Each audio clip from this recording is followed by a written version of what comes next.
Welcome, wild and weirdos and weirdettes. It is that time again. It is time for Wild and Weird Radio Live. And tonight, the first hour will be devoted to the Wild and Weird podcast, the actual Wild and Weird Radio podcast. Another episode, an exciting episode for you folks who have been wondering where in the world have they been? Well, this is one for you. So episode 195 begins like this. Joseph, take it away. Well, guys, we've got everybody sitting out here in the chat. Thanks for joining us. Appreciate every one of you guys that are there. Jay, you were out here at the very, very front here. Ike jumped in shortly behind him. Then we've got Lisa, Ada, Terry. We've got, Jimothy's on time today. Jim. How about that? Spooky Appalachia, what's going on, brother? Spookfest is here. Octopus is here. Fish Belly is here. We've got Donahoe, and let's see who else is here. Delta's in the house. What's going on, everybody? Without further ado, we're going to go ahead and run this down for you. This show is kept free and brought to you by these fine folks right here.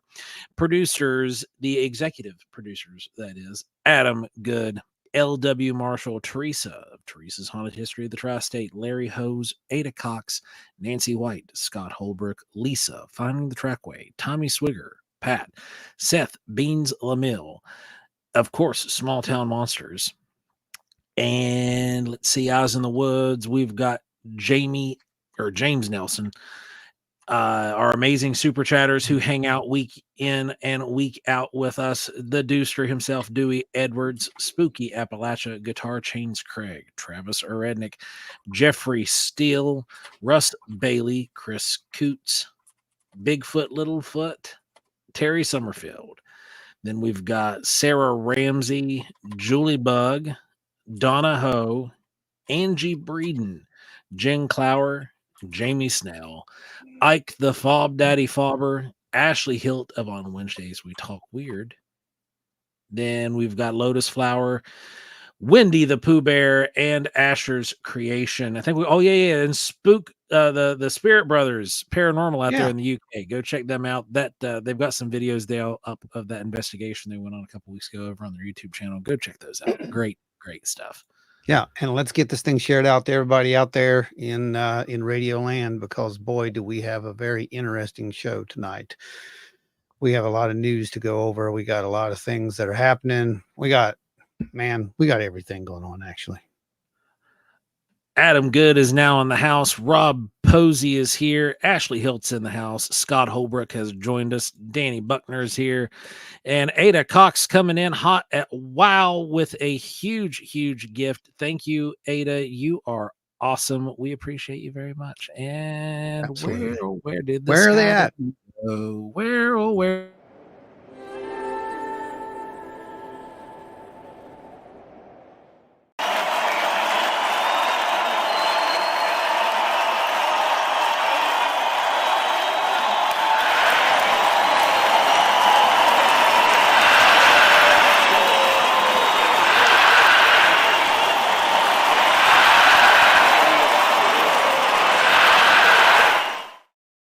Ada, thank you so much. That was absolutely amazing.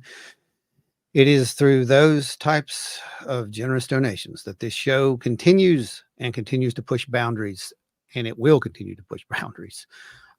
Tonight's show, we're going to push some buttons tonight. Let me tell you, we are, because there's some boundaries pushed right in here. There's stuff happening.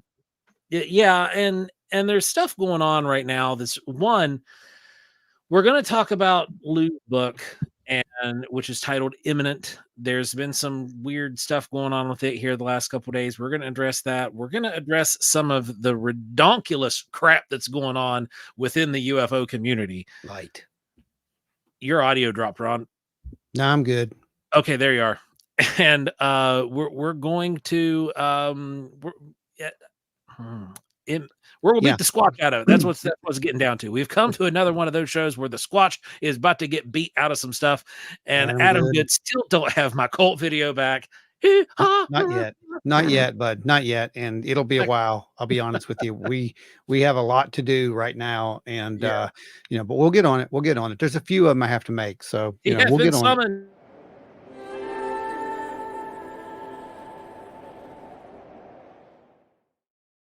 For all you new folks, thank you so much for being here. By the way, I know we've broke the over 2,000 mark on the Yes. YouTube channel, and it Yes, we has have. sustained. Not only has it sustained, it has increased. It is going up even more now. This is just fantastic. Thank every single one of you for that. Thank the And Scott.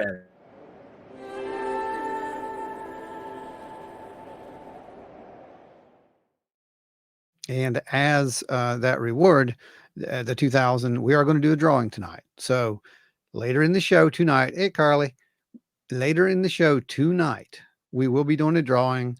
We'll be doing a drawing for one of the Wild and Weird Coffee mugs, mugs. the coffee mugs. Yeah. And somebody's going to win that. So that's what we're going to be doing. And you have to be in the chat. You have to be live in the chat. You have to be actually talking. So that's how you're going to get it. So let's get some comments rolling. Let's get some, what are those things called? Emoticons, whatever they are, those things like reactions. Let's get reactions. That's what I'm trying to say. Yeah. Apparently you don't Well, have to say anything. You can just make up words now because yeah, that's what researchers do it'll do. online. It's apparently It's been fun. accepted I can do that. within the community these days. So Yeah, I can do that. So let's talk about Lou. yeah, let's dive in there with Lou. Ron, give us a little brief there on what exactly played out over the last 3 days Well, and where we're at right now. okay, so what happened basically was Lou Elizondo's book shows up online, like the first few chapters. I saw it because I think it was Ryan Sprague shared a link, Yeah. and I was like, "Ooh!" So that's where that went from. And you actually got to read more of it than I did. I Yeah, got to I see, spent about 3 hours yeah, reading, which what was to me seemed as a typical preview on Google. Um, yeah, it so I didn't see anything weird out of it. Like, it wasn't whole chapters, it was right, sections of chapters, right. We teaser material. It's teaser material. It's like, it's like a trailer. It's like when we did, the show, we made the trailer, right? It's the same kind of thing. Yeah. But The LW's according out here beating them to the punch, man. Zimmer flits. but according to some out there was much more that was released than just the 4 chapters that we had seen. And I'm going to list some of the chapters now just to let you see it. Thumbs up the video to people. Oh, there you go. That's Exactly. right. 24 thumbs, Carly. Yeah, she's right. She's absolutely right. There should be 24 thumbs up there. Alright, So, go so ahead. if you're looking at that screen, right, oh, there it Well, goes, now it's over here. That over there, all those blue links there, those were hyperlinks directly to the chapter, and you got maybe a page and a half, maximum 3 pages out of each of those chapters. The ones that are blacked out there, when you scrolled down through, it just showed, like, you got a cluster of chapter 18 with the title, and they were all stacked one on top of the other. But for example, going between orbs and angels and demons, when I was reading through the little note sets, it just, there it was real quick and then dropped into angels and demons. And I don't even know if it dropped you in on page 1 of those chapters either, because it's either that or this book is going to be extremely fast paced. mhm. Well, the problem being is that some people think that it may be disinformation at this point because it's a digital copy, so we don't know what's real, what isn't real, and I don't know. I unfortunately did not get to see any more than I think it was a few pages because I had some stuff going on, and what I read was just basic stuff. There wasn't anything revolutionary. I was going to go back and read it that night, and you were like, "Oh well, you can't. It's gone." I'm like, "What? What do you mean it's gone?" It was taken down. It Yeah, the very next literally, morning it was yeah, gone. was gone. Yeah, it was It was completely gone. basically, when you brought it up, it still showed the table of contents there, but all the hyperlinks were dead, and the art that's over there, you can see the small thumbnail for the art over to the left column. It was just larger, so they did go in and make that little edit to Yeah. make that bit larger in the viewing section. But other than that, they stripped everything out.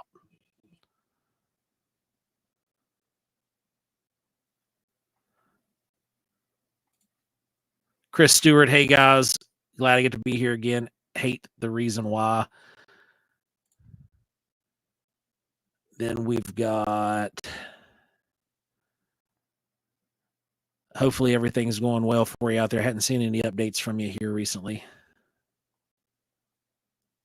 Men in Black says, we have redacted much of this book's misinformation to tantalize you big brain primates into uncritically accepting it, allegedly.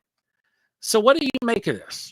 I make out of it that, someone did something wrong, that someone hit the wrong button. I don't know. But, is it nefarious? I don't know. We're going to wait and see. We're not going to know until we see the book, right? We're not going to actually make that determination. And I don't know. We did see enough to know that there are redacted pages. There are redacted chapters. Yes. And well, when I was going through, it wasn't so much like the whole chapter. Now, the whole chapter wasn't redacted. Now, this is typical in a book preview. I remember the last one I looked at was Anthony Bourdain's last book that he wrote and was published posthumously. Certain chapters were blacked out because they're not going to give you the whole thing. And those chapters were also chapters that contained recipes and things of that nature, that the others were just storytelling about how he got from point A to point B, blah, blah, blah, blah, blah.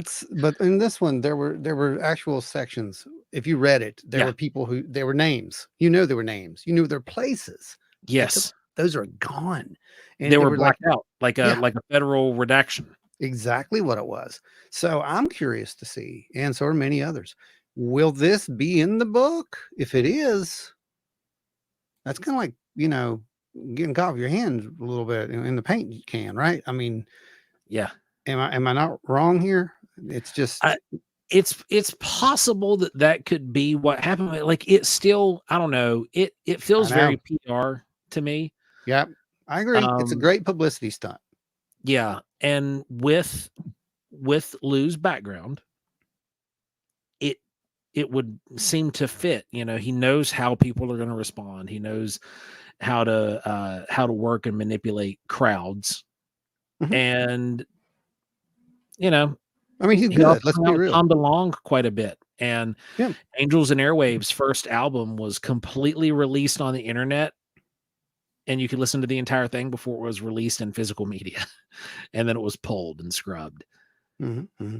Well, the whole thing is, regardless, there was some interesting tidbits of information that was in this thing, like some really interesting tidbits of information that was in this thing.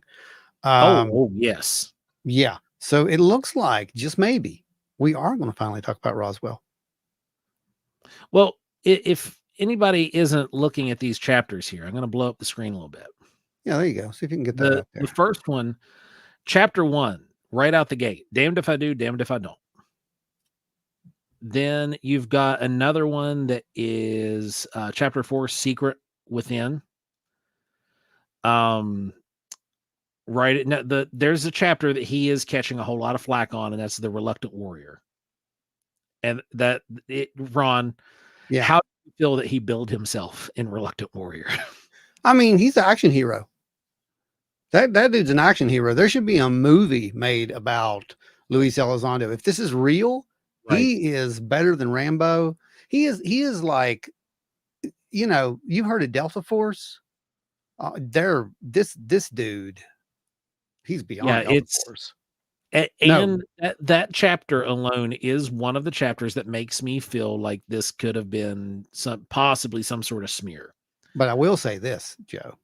We do know in UFO lore that there was allegedly an elite crash retrieval unit, a special operations unit that was set out.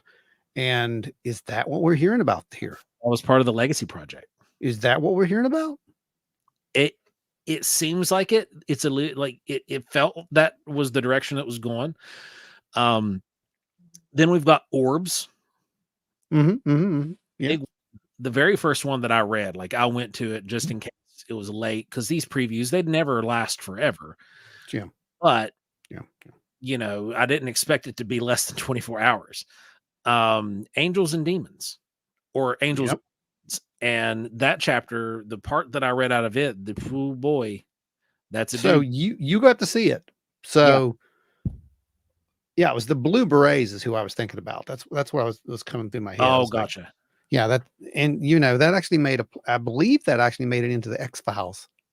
Yeah, it did. So it's been in the realm of the talk for a very Yeah. long time, is what I'm getting at. You read that part. Yes. So what is coming? How close are we with what we've been saying? What is coming? Okay, so the section that was available to read there, it described a very religious order Slant. that exists within the government, and kind of like almost like a fraternal order of these quasi-religious individuals. Yeah. And when they put a kibosh on something, when they say no, we're not going to touch this anymore, we don't touch it no more. Right. He's Like talked about these Roswell, people don't talk about before. Roswell. Right. He always said that there were these groups Yes. saw everything as demonic and you don't need to touch it. Now the preview cut short, just short of the why, but I have chunks of it. So there was one section that I found extremely interesting, and this is in the first page and a half of that. It said, I urged Jim, and Jim is a name that he gave this individual who is still a working member. It's not his real name, by what I understood, but Jim, I urged Jim to tone down the paranormal verbiage and focus instead on the importance of this work to U.S. national security. Well, duh, that's how you get funding. There, we go in there and you start talking about paranormal stuff, you get relegated out to Bigelow Aerospace. And then our UAP investigations made us aware of very real national security threat, and that was what I felt we had to focus on if we wanted to let people in and have them pay attention. And then he responded back, Lou, it's the truth. His voice sounding increasingly frustrated. What's wrong with telling the truth? Wow. And then Lou responds back, says, well, he had a point. There should never be anything wrong with telling the truth. But in this case, it's how you tell the truth that matters. Jim made a few adjustments to the slides and we moved on. And then it continues out from there. But that particular part was referencing the more bizarre, strange, high strangeness right? stuff. Yeah. That very likely could have been why Hynek was silenced. Well, we also know that, one of the things that they were talking about in here, he admits he's a remote viewer, by the way. He admits the program actually was very successful. And one of the stories, I will not spoil this story for you because you have got to read it yourself when the book comes out. It's unbelievable. It just talks about how they had this experiment that they were going to conduct to try to get some information from I believe it was a prisoner of war or something like that. And the results of this and the interpretation that the individual had of them as they were conducting this experiment. I will go farther and to tell you this. It also states that he not only was a remote viewer, but that he could do out of body experiences. He was a practitioner out of body experiences. Those who were at the paranormal workshop, or not workshop, I don't call it that all the time. I guess it was a workshop for us, but the paranormal group discussion, when I did the remote viewing and out of body experience thing earlier this year, know exactly that these are two different things. Remote viewing is completely different from out of body experience, yet there is a common thread, much like some of this high strangeness stuff that we see going on, right? One you're conscious for, one you're not. It's just that simple. And I found that was very interesting because that is something we do not hear a whole lot about. I'm going to be very interested in reading that chapter. I know that, but they're trying to use this as a way to discredit him. This is the funny part. Okay, the media is going to use this. Oh, they were using taxpayers' money to do these remote viewing, voodoo hoodoo kind of experiments. This is all nonsense. No, it's not. And there's a lot of data that says no, it's not at this point. And all you have to do is look at that data. It's there. You can run from it and hide from it, but it's there. And like you say, Joe, it doesn't care. The data just doesn't care. Speaking of the data not caring, we can't talk about Roswell, but in biological remains, there was a mention, not by name, but of a crash retrieval that took place in New Mexico that had biological remains. Actually, there was a direct quote in the book about Roswell. Oh, you got the direct quote? Yeah, the direct. It's here somewhere. Let me find it. He says, the craft were not made by humans. It was hypothesized that the UAP that crashed at Roswell had been conducting some sort of reconnaissance on our budding atomic program when the unexpected happened. An electromagnetic, the budding atomic program part. Yeah, an electromagnetic pulse generated from one of the nearby test ranges had inadvertently, intervened with the craft technology and caused it to crash. And that's as far as we're going to go with that, as far as I've got right now. And I can't wait to read this because we are going to talk about Roswell, apparently. This is going to be, I said it before, and we've had this conversation. I think it's going to change things. I think it's going to change things in multiple ways. Yeah.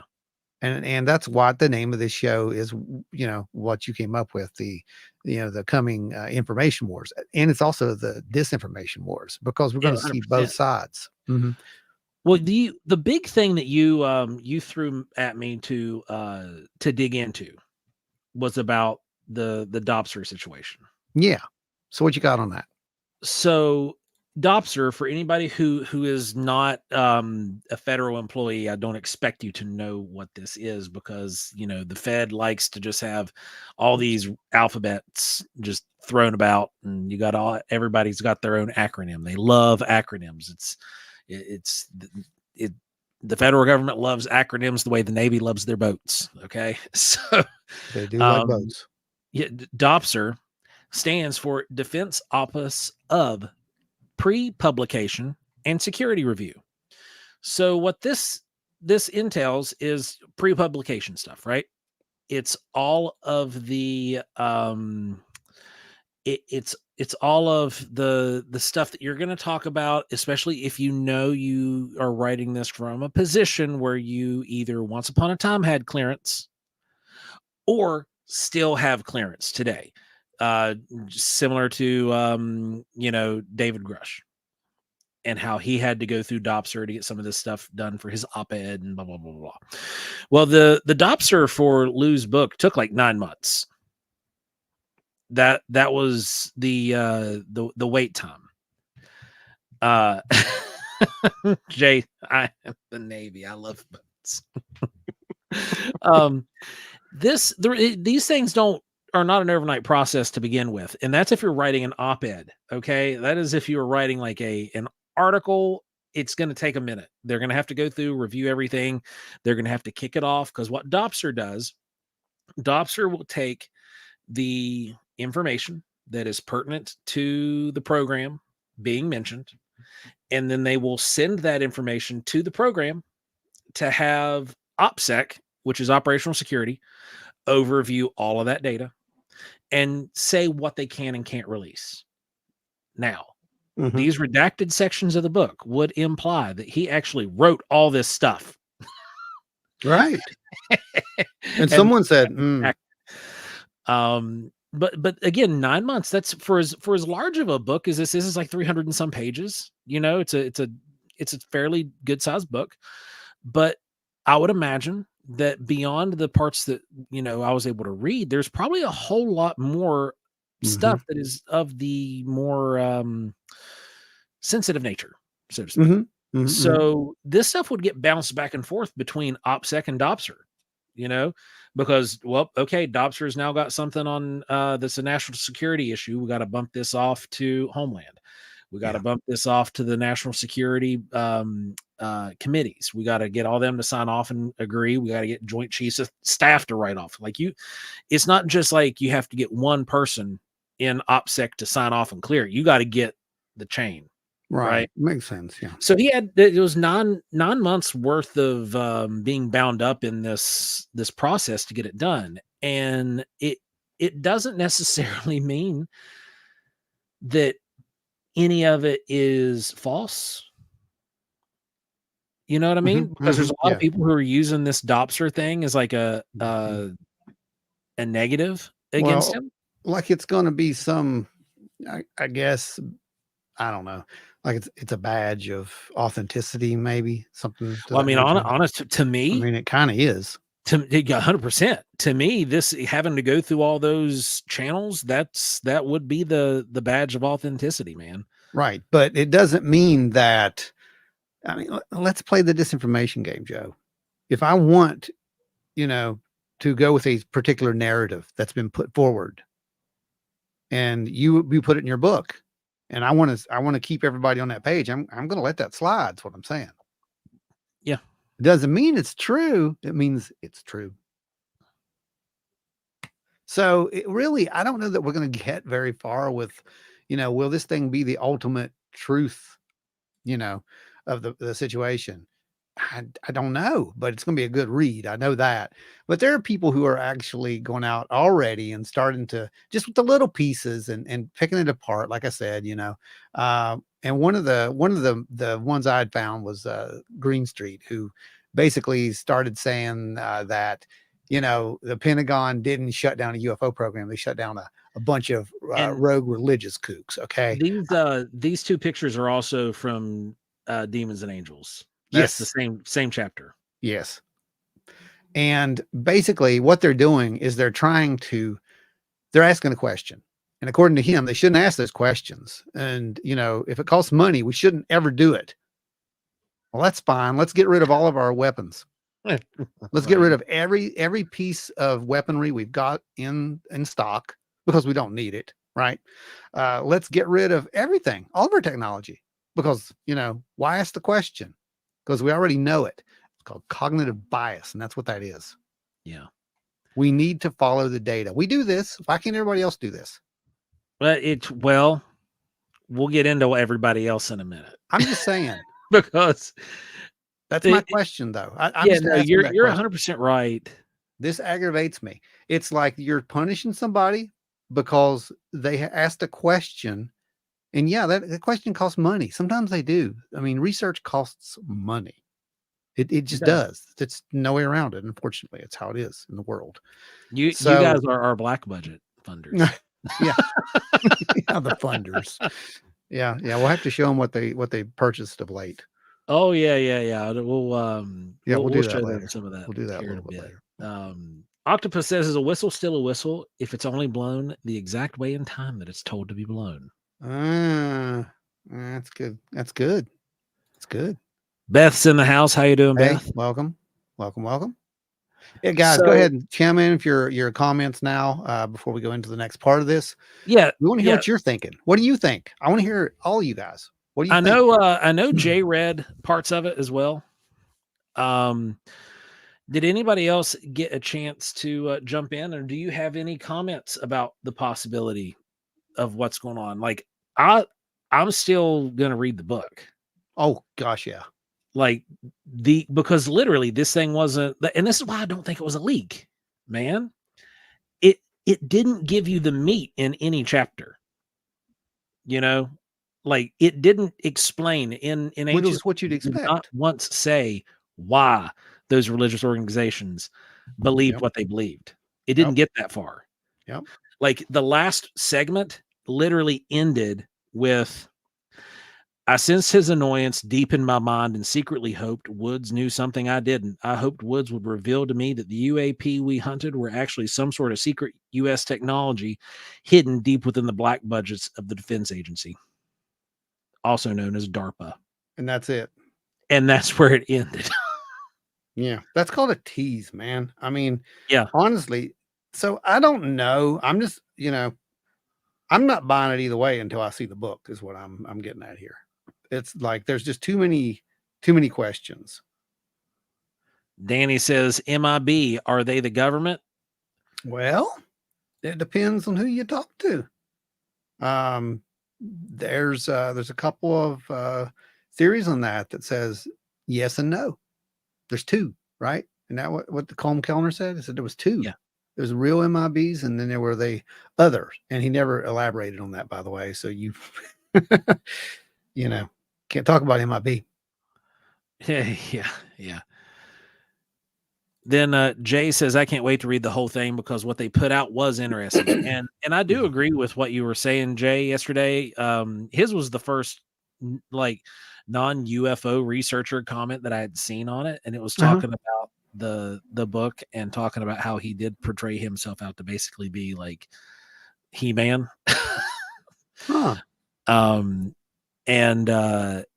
And so like that's when shortly after that was when I saw Ryan's post and went and started looking. And then I got the message from you. Wow. And then That's he crazy. says, what scares me about his account is that he was awesome at everything all the time. Well, yeah, but have you met Joe?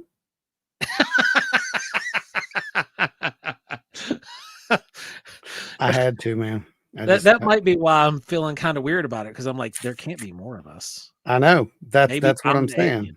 It's just like, I mean, come on, there are these people who have these larger than life things. There really are. And there are people who are like, is that for real? I mean, I can't tell you how many times I've met people over the years who they knew we were friends. And, this is back in the pet shop days. And they would come to me and they'd hear all these stories about Joe, telling me, I used to work for this and I did this and I did that. They'd come to me and they're like, he's not real, right? He's just making that up. I'm like, well, he really was the chef at blah, blah, blah. I mean, yeah, I mean, they were real stories. And it's just like, the more you hung around these people, they would kind of figure it out. But, they had to see the total stranger who walked up and shook the hands and stuff like that, but, yeah, it's real. There are people like that. There are. And for a lot of reasons, like me, I quit telling people what all I actually did because of some of the stuff that you had been asked on. Like I just quit. I'm like, well, people are going to think I'm just freaking crazy or MacGyver, and I just want to be me. Right. Ashley says, dang, YouTube keeps crashing on me. I'm being targeted. It's the MIB, Ashley. It could be. It's probably what it is. I mean, let's be real. MIB actually says you will never know who we are because we are the Men in Black and they are very good at their jobs. I see. I can finish it now. I've memorized it at this point. I know. I'm getting good at it, right? Delta says it will be interesting to read the rest of the book. It really will be. Right. And, I mean, but like you said, clever marketing, things like that does happen. There's a really good, clever marketing scheme going on right now. I'll share that with you. Here you go. It's one of my favorites, actually. Oh, man. Bill Cipher. Hear me laugh at your pain. What? I mean, that's the kind of stuff. It's just like, these are clever things that people do for real, though. And that just happens to be real right now, by the way. They're doing that. But the funny thing is, it drives people to get interested in this kind of stuff, especially things that are controversial or things that need to be brought back in, things like that. The Men in Black say the repetition aids in mental conditioning, Agent Ron. Oh, okay. Well, that makes a lot of sense. So the other thing that happened in UFO and UAP news was the smackdown, the legendary smackdown that took place when Gary Nolan was interviewed on through Conversations podcast. It was legendary. I will get the link. I will put it in the description of the video for you guys in the section, because you got to watch it. It is just the best I mean, some of the quotes, just to give you an example, is basically, he says that where I dislike what people like him do is where they diminish the possibility through ridicule, because that's not science. I think what that does is it does a disservice to people who come forward with stories because they have a double trauma. They have the trauma of seeing something they really don't understand and doesn't fit in with the worldview. And then they have the trauma of everybody making fun of them and their families for not believing them. Yeah. He says basically it's rude, it's coarse, and it's inappropriate, it's wrong and arrogant and conceited. And he goes on. He literally just mopped the floor with Neil deGrasse Tyson. Yeah, that little section where he goes on the rant on Neil deGrasse Tyson was priceless, and also he took a stab at Bill Nye in the same breath. A little bit, yeah. And he basically called them all TV personalities. Yeah, He says, both Avi Loeb and him are far more accomplished than Tyson. He is no more than a TV personality. Stop believing people like that. Stop putting them on TV shows. They're bloviant nonsense spewers.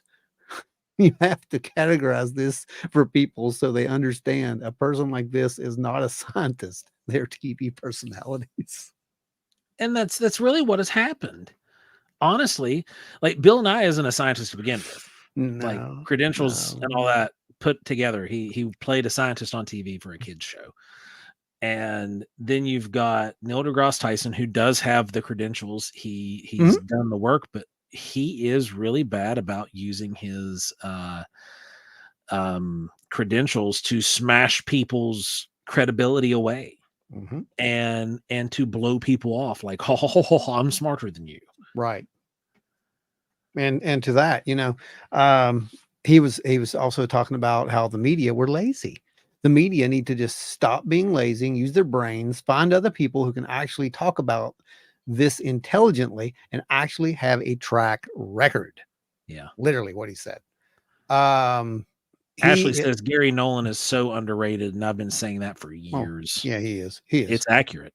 Yeah, he is. He doesn't get the kind of screen time that he deserves. And anymore he's almost just avoiding it because the blowback from people like Tyson and the people that listen to what his TikTok and Instagram say.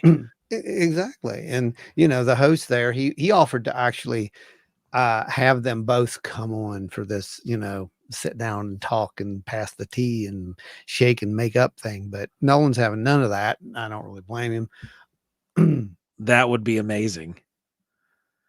Ashley says, here's what I think. Neil's an experiencer, but the trauma of it made him a denier. Spread that one because I think it's true. It's very possible, actually. And you know why it's possible? Because of the sheer refusal to believe. And that's what you get with that, especially if it's just so traumatic, right? But yeah, I thought it was just a really cool little way that he just kind of just called them all out. He basically says he doesn't have the time. He doesn't want to have a conversation with him. He's just basically not on the same level. He is not, quote, he is not of the mental caliber to deal with. He doesn't have the mental caliber to deal with it. Basically, a sit down with him, a conversation, a debate. I would pay to watch that. I'm not here to give his ideas any further home. And he said, he brings up the host brings up Tyson one more time, and to that, I think it's because he's actually had him on the show before, so he's just kind of worried about, oh man, if Neil sees this, but he's trying to balance him out, and finally he's just like, you know what, you can remove it. That's literally what Gary said. You can take it out. That's exactly what he says. And he's like, oh, no, I'm just trying to. He's like, well, look, I'm sorry. But he said, he should stick to his good ideas, not the ideas that are bullying. He should stick to what he's good at, transmitting science, not his biases. 100% agree with that. And I not just with Tyson. I have With no any qualms with everybody. Tyson. That's everybody. That's every single person who thinks that they can sit behind a camera, in front of a camera, on YouTube, on TikTok, on any of the social media platforms, and become a voice for this.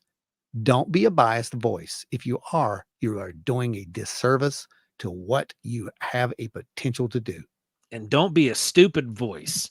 For the No, love no, of God, quit being a stupid no, voice no. on YouTube that gives freaking ammunition to all the people that don't need any more. It's true. You It's know? 100% true. I mean, let's be real. Someone asked about the Men in Black earlier, right? You know what? The Men in Black, man, I tell you what, they're getting paid for nothing anymore. They don't have to do anything Yeah. because some of these guys out there, they're doing it for them. Ashley says you can't seriously be an astrophysicist and not believe in life outside of Earth. Visitors from space? Yep. Sure. Other life? That's stupid academically. I agree. Yeah. Well, I thought it was interesting that they actually going to have a really good conversation later on in this thing.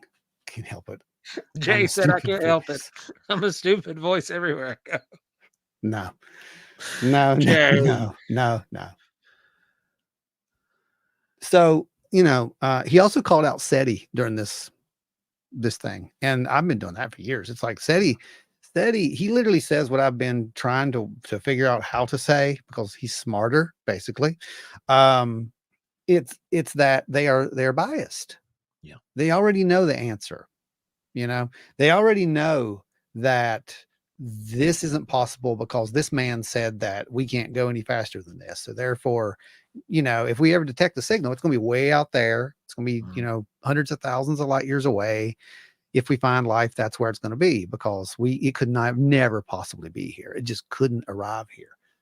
But that's not entirely the case. No, right? It's not, because we've got people, academics, okay, who are posing the question of these things always being here. You've got that. And then you ask yourself, well, how could that be? How could that possibly be? Well, even he goes on to say that Tyson and the skeptics, they all say that aliens could never be on Earth reasonably because, they couldn't get here. The universe is 14 billion years old. So there's actually plenty of time for them to get here, Yeah. That's the thing. And he even went down to the math. He said at 10,000 miles an hour, it may take 5 billion years, but it is possible.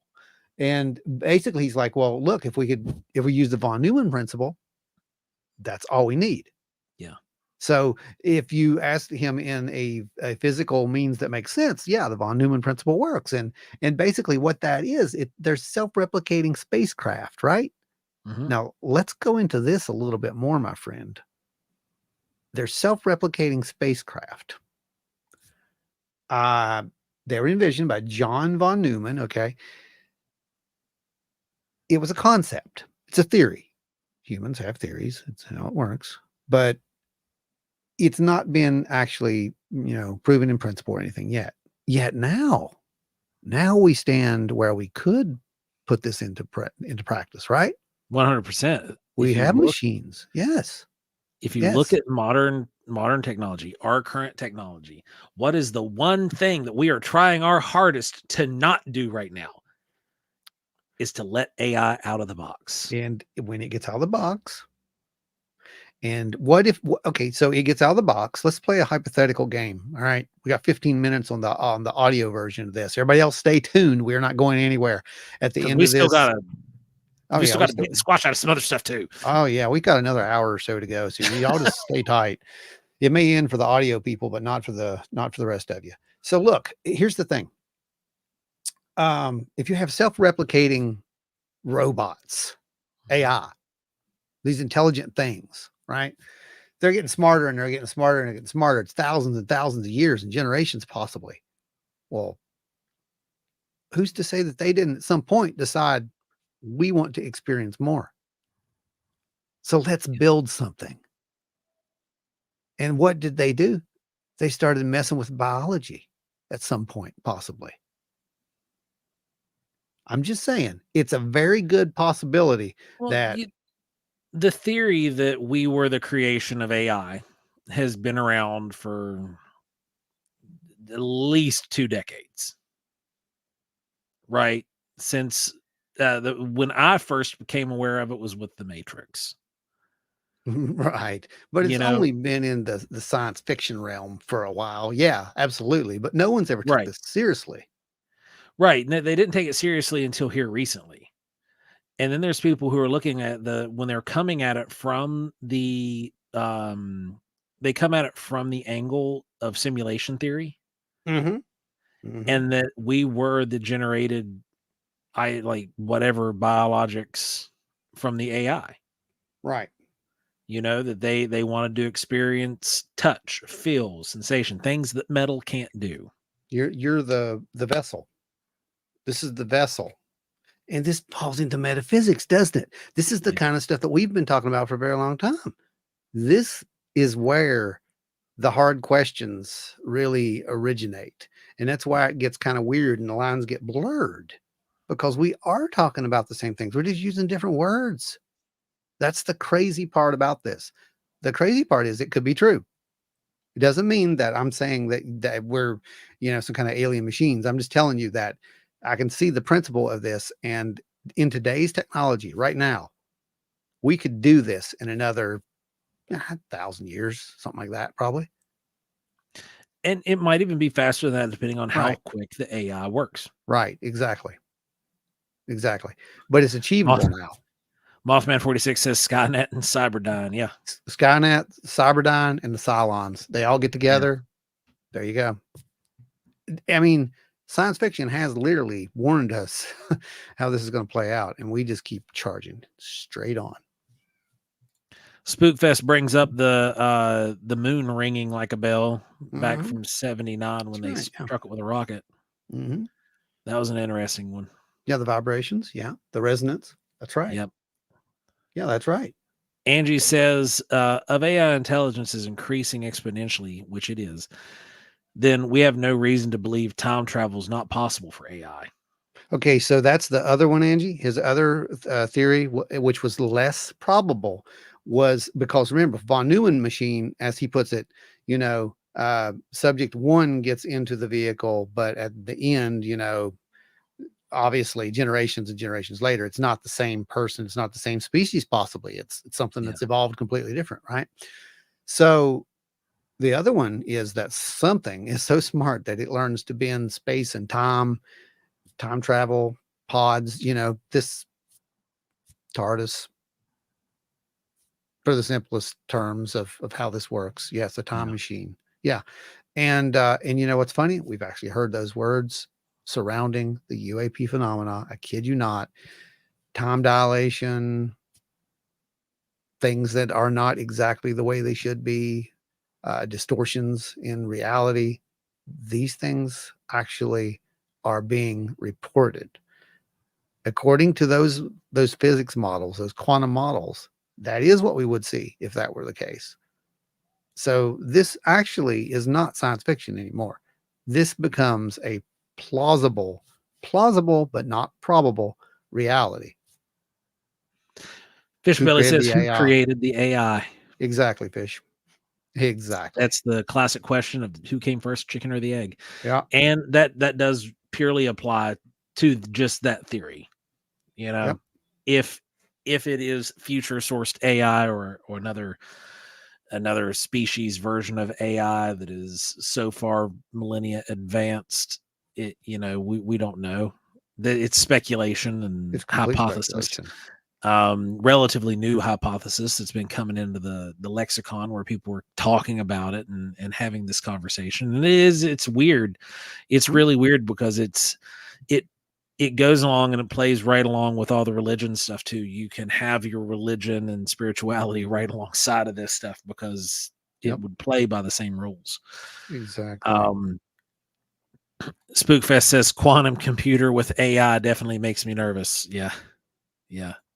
Absolutely. And that's the thing, we have to be very careful with with some of this AI stuff, because we literally, we could be replaced just like that. I mean, there's no question at this point.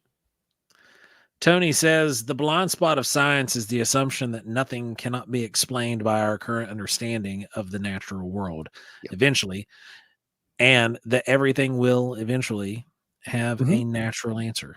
Yeah, exactly, Tony. Without defining That what last part. nature is. Yeah. Yeah. To think that we know what nature is, to think that we know what this is. We don't even know what consciousness is. Larry says he's writing his argumentative essay currently on AI art and why it should never be legal. Very good. Yeah, like you said, we don't even know what consciousness is. We can't quantify it. We just know that it is. Yep. And we're trying to explore it. We've been trying to explore it for decades, if not millennia at this point, in various ways, using substances, meditation, etc. That's right. Will we have that answer? It'd be interesting to see it in our lifetime. It would be. And I think we've had this conversation multiple times. Even if we get those answers, we have to then look at it and say, is this the product of our perception, or is this the product of an external source? So Ashley is another Lou here. She knows what consciousness is, but I know everything. So okay. I love it. But yeah, I mean, that's the thing. That's our problem. That's our issue that I see anyway, that we are trying to define stuff and we can't even define who we are or what we are. I mean, that has got to be the ultimate irony that I have. I can't think of anything any more funny than that. So getting ready to wrap up the audio portion here for everybody. Final thoughts on the book for the audio portion. Hang tight, everybody. Don't go anywhere. Don't go anywhere. This is just some final wrap up bits for the folks who are listening in audio land. We love you guys. We miss you guys. We're going to be getting back into some kind of swing eventually, but we are making this thing called Paranormal Horizons that you definitely need to check out. So Ron, final thoughts here on Lou and the Nolan stuff.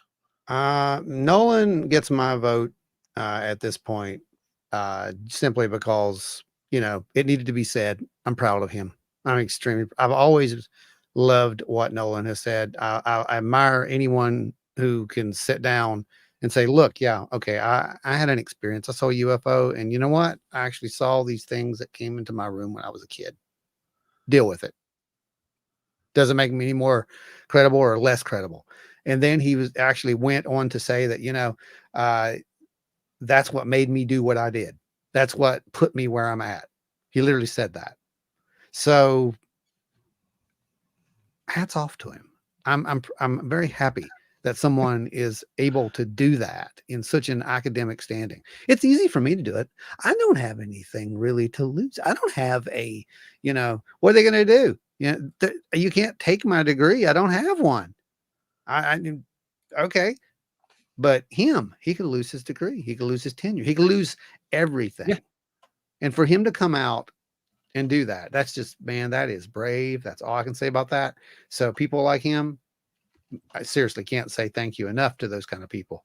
And as far as Lou goes, I think that I'm very excited to read the book. Yeah. I'm going to read the book. I'm going to hold my judgment until I read the book. I am excited for it. I do think if anyone's going to say something that we haven't heard yet, because we heard a lot of stuff at this point, haven't heard yet, it's going to be Lou Elizondo, because he did have access to a lot of stuff. Let's see what he's allowed to talk about. Let's be patient.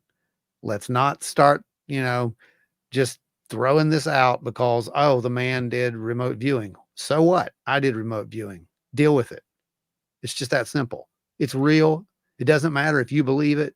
It's not witchcraft. It's not voodoo. It's a science we don't understand.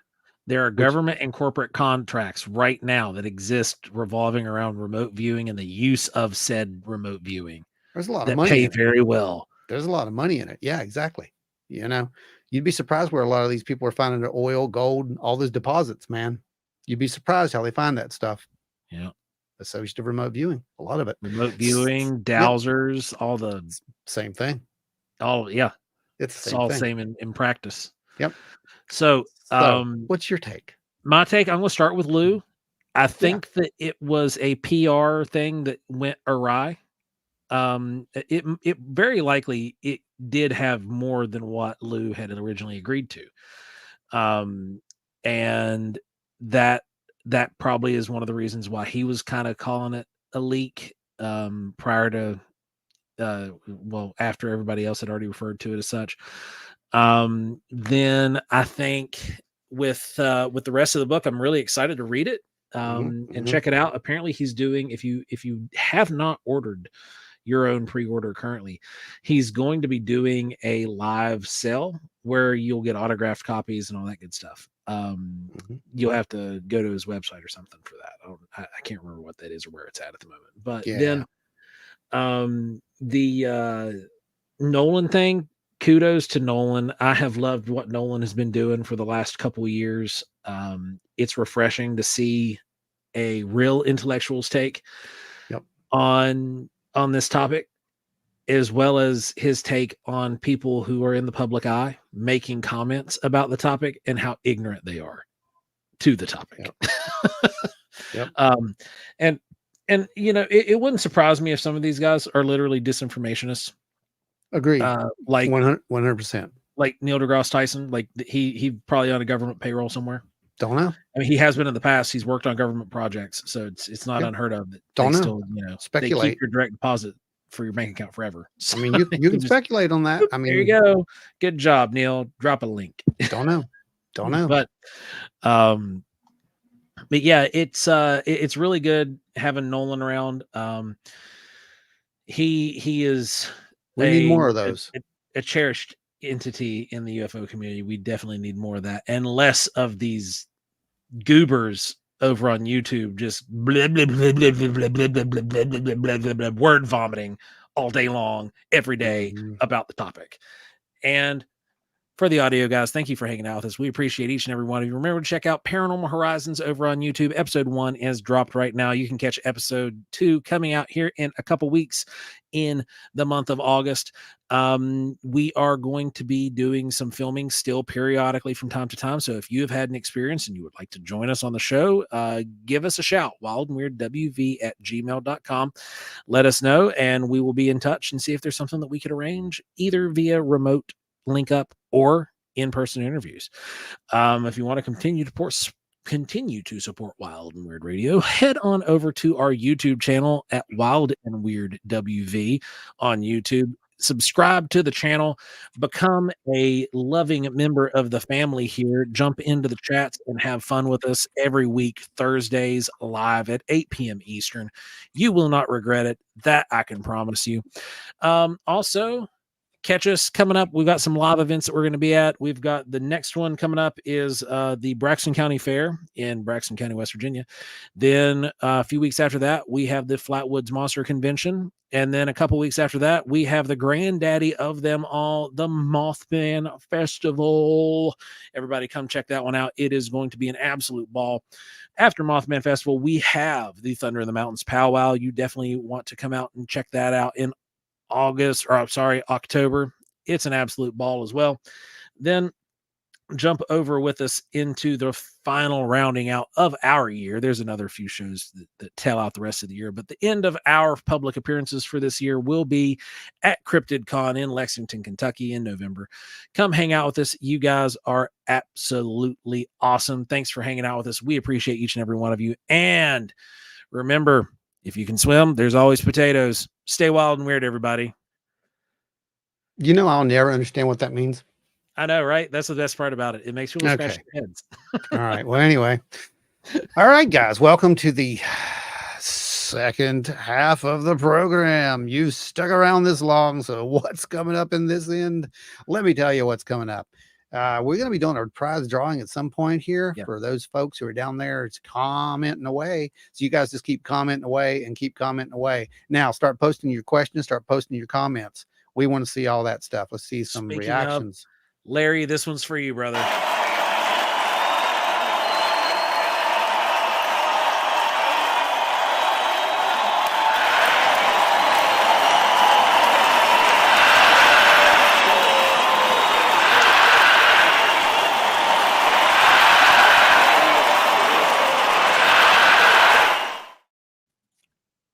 We've got some good comments going on over here in the section right now that I've been smacking the star on. You want to All right, start so hitting let's those pull real them quick all up. before we dive deeper? Yeah, let's pull them all Because it up. revolves around the very last topic we were talking about. Yeah, let's pull all these up. So Spookfest says, we have learned about mushrooms that the stuff called mycelium Mhm. is the largest organism in the world. Yes, and in fact, the largest mycelial thread is a omnipresent fungal mushroom called the omnipresent mushroom that grows out over a span of like 8 states over in the Northwest. It's fantastic, and it could be even larger than that. That network could expand into multiple other states. Still growing to this day, by the way. Anyway, nerd talk over. It can communicate with trees and all living plant life. It's very crazy organisms. Mushrooms are aliens? I don't know. But I do address that in the Master Naturalist course that I teach on it. Could it be? Sure, it could be. So, with that said, he goes on to say, have you guys heard of the remote viewing apparatus involving a black container, mirrors at certain angles, etc.? No, I haven't heard of this one. I haven't heard that one either. No, I have not heard of that protocol at all. Fill us in there, Octopus. So then let's see. Fishbelly goes on to add on to Spookfest thing, said that I suspect the spook lights are connected to the mushroom networks. Well, now, isn't that an interesting theory? That is very interesting, my friend. friend. Because literally, these mycelial networks run the entire forest floor. If you have trees and other organic mass, you've seen it, Ron, because I've turned over logs like, look, mycelia. Yeah, I know what they are. Yeah. Yeah. It's an And amazing thing that they do. It grows, and it's the living part of the mushroom. So like what the fruiting portions of these mushrooms that we see, that's literally that's the sex organ of the mushroom. Mhm. It goes up to spread spores. That's it. That's all that is for. The bulk of the organism is underground. We never see it unless we turn over a log or a rock and you see that white veiny substance. That's mycelia. Yeah. So could it be connected? I'd surprise you know, they've tested a whole lot of networking with mycelia in petri dishes and stuff, and large petri dishes, making massive mycelial colonies and using them to network information. And it does. And like Spookfest was saying, they do help. They communicate with trees. They share sugars back and forth. They will trade nutrients. The trees will disperse water, and in response, the mycelia will release sugars and nitrogen and things like that the tree needs. So it's really, really interesting how this thing works. So thinking that it could be the spook lights could be connected to mushrooms, Ron, what do you think? Well, sure. I mean, I'm not going to rule that out. I think that's something to put on the table and to look at if there's any way that we could look at it. That would be an incredible data set as far as I'm concerned. Spookfest says cozy ref mirror for remote viewing. Are we? I mean, I've never heard of this as far as it goes with. That'd be like scrying. It's scrying. Okay, so that is AR. That would be yeah, that would be right. You could do that, I guess, if that's what we're talking about, because yeah, associative remote viewing would fall into that category. So that'd be the right protocol for that. You can use scrying for that. You can use I think dowsing falls into, yeah, it does. Associative remote viewing, yeah. So Ashley says big things are in store for the Mothman Festival this year. Oh yes. Oh yes, they really are.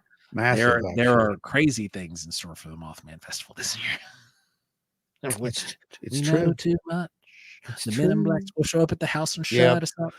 So we need to stop talking about that now. Okay, moving on. Then let's see. Octopus said, I heard it allows much easier and more vivid out-of-body experiences. I don't know. I would definitely need to know more about it. But out of body experience and a RV are just the worlds apart. So I'm not sure. Like clear and present conscious out of body experience, ability to travel to galactic federation and speak with different beings. That sounds almost like the copper Copper room. Yeah, the copper room that what's his name had. McGonagall. Yeah. So it sounds kind of like sounds something like Joseph Joseph had. They still have that. Isn't that still at Yeah, the Joseph Mnemonic that's him. I never could say his name. McMonigal. That's it. So Joseph McMonigal, there you go. Had a room. They actually specially built that room for him. The copper room is what you're thinking about, I think. And I believe that was specially built for him. Then he goes, Octopus goes, basically it's an isolation chamber with glass in front of you at an angle with another pane on the other side, maybe mirrors. It almost sounds like a what's it called? Infinity mirror. Yeah, infinity mirror. Doesn't it? Yep, So that's what I was thinking too, based off that description. Yeah, so that would almost fall into a associative remote viewing, scrying way. Basically, what it is you just allow yourself to stare into infinity, and then you enter the state, so to speak. Spookfest said, watched a documentary on the Kozyrev mirror and it's very weird results. They said that they got just a room made out of metal, like a swirl, and even walking you would feel terror. Huh, that's interesting. That is odd. Yeah, that is interesting. Well, we do know that, manipulations can cause all kinds of things to happen in your brain, right? So Beth says, I was followed at Twin Falls the other day. It made me paranoid. Yes, Men in Black did cross my mind. Never know. One never knows. Then Larry Ho said, I'm sure we could see all kinds of spook lights with the right mushrooms. Well, you know what? We joke about that, but there's a lot of research that's going into that, Larry. Yes. And you would be surprised at what's coming about. And when people get excited about this, and I don't mean like, hippies getting excited about it. I'm talking about, like astrophysicists getting excited about it. 100%. Because there's been a little bit of research that's been conducted at this point with certain psychedelic substances. And I know it sounds like MK Ultra stuff, but it's not. It's actually privately researched, and they are coming up with some interesting data sets that suggest that something may be there. And basically, it's the this easy is part way. of the consciousness studies that we were talking about earlier. It is, and it's basically saying that what these people are seeing, like what I had seen in out of body experience, these people are seeing this as well. They're not seeing it as clear. They're not seeing it as in control as you would be, say, in an out of body state. They're seeing it longer, but it's also easy to distort. So, where will that lead? I don't know. And then you have to ask yourself, are we talking about an internal thing that's being perceived, or is it an external thing that's being perceived? Are we actually literally looking into another dimension, right? So there's some interesting studies going on with that. And you know what's really funny to me, Joe? Our ancestors figured it out before we did. 100% they did. And they had controls for it. And who told them about some of those, Joe? Apparently the star people. The who now? The what? The star people. Okay. Now I'm doing it, Ron. Yeah. Stick around with this long enough and you'll all be doing it. That's just how this works. But no, like they really did have controls. They had protocols put in place. They had controls for the administration and the after effects of it. Well, the rituals, and how to. Rituals are programming. Yeah. Asher's had an OBE, that's OBE dream last night. Well, okay, but Asher's OBEs aren't dreams. Number one. And I don't mean that in any kind of disrespect. I'm just telling you, they're not dreams. And anyone who has had one will tell you the same thing. So here's what I'm going to ask you. Do you remember during this any sense of a vibration, any sense of what was it, dislocation? Um, you know the difference between this thing and a dream. Like it's immediate. It's literally immediate. And do you remember being able to see? That's important. And then we'll talk about how you came back in, because that's also a tale. Yeah. Now, here's the other part of that. You can have an out of body experience, and you can lose control and go into a lucid dream.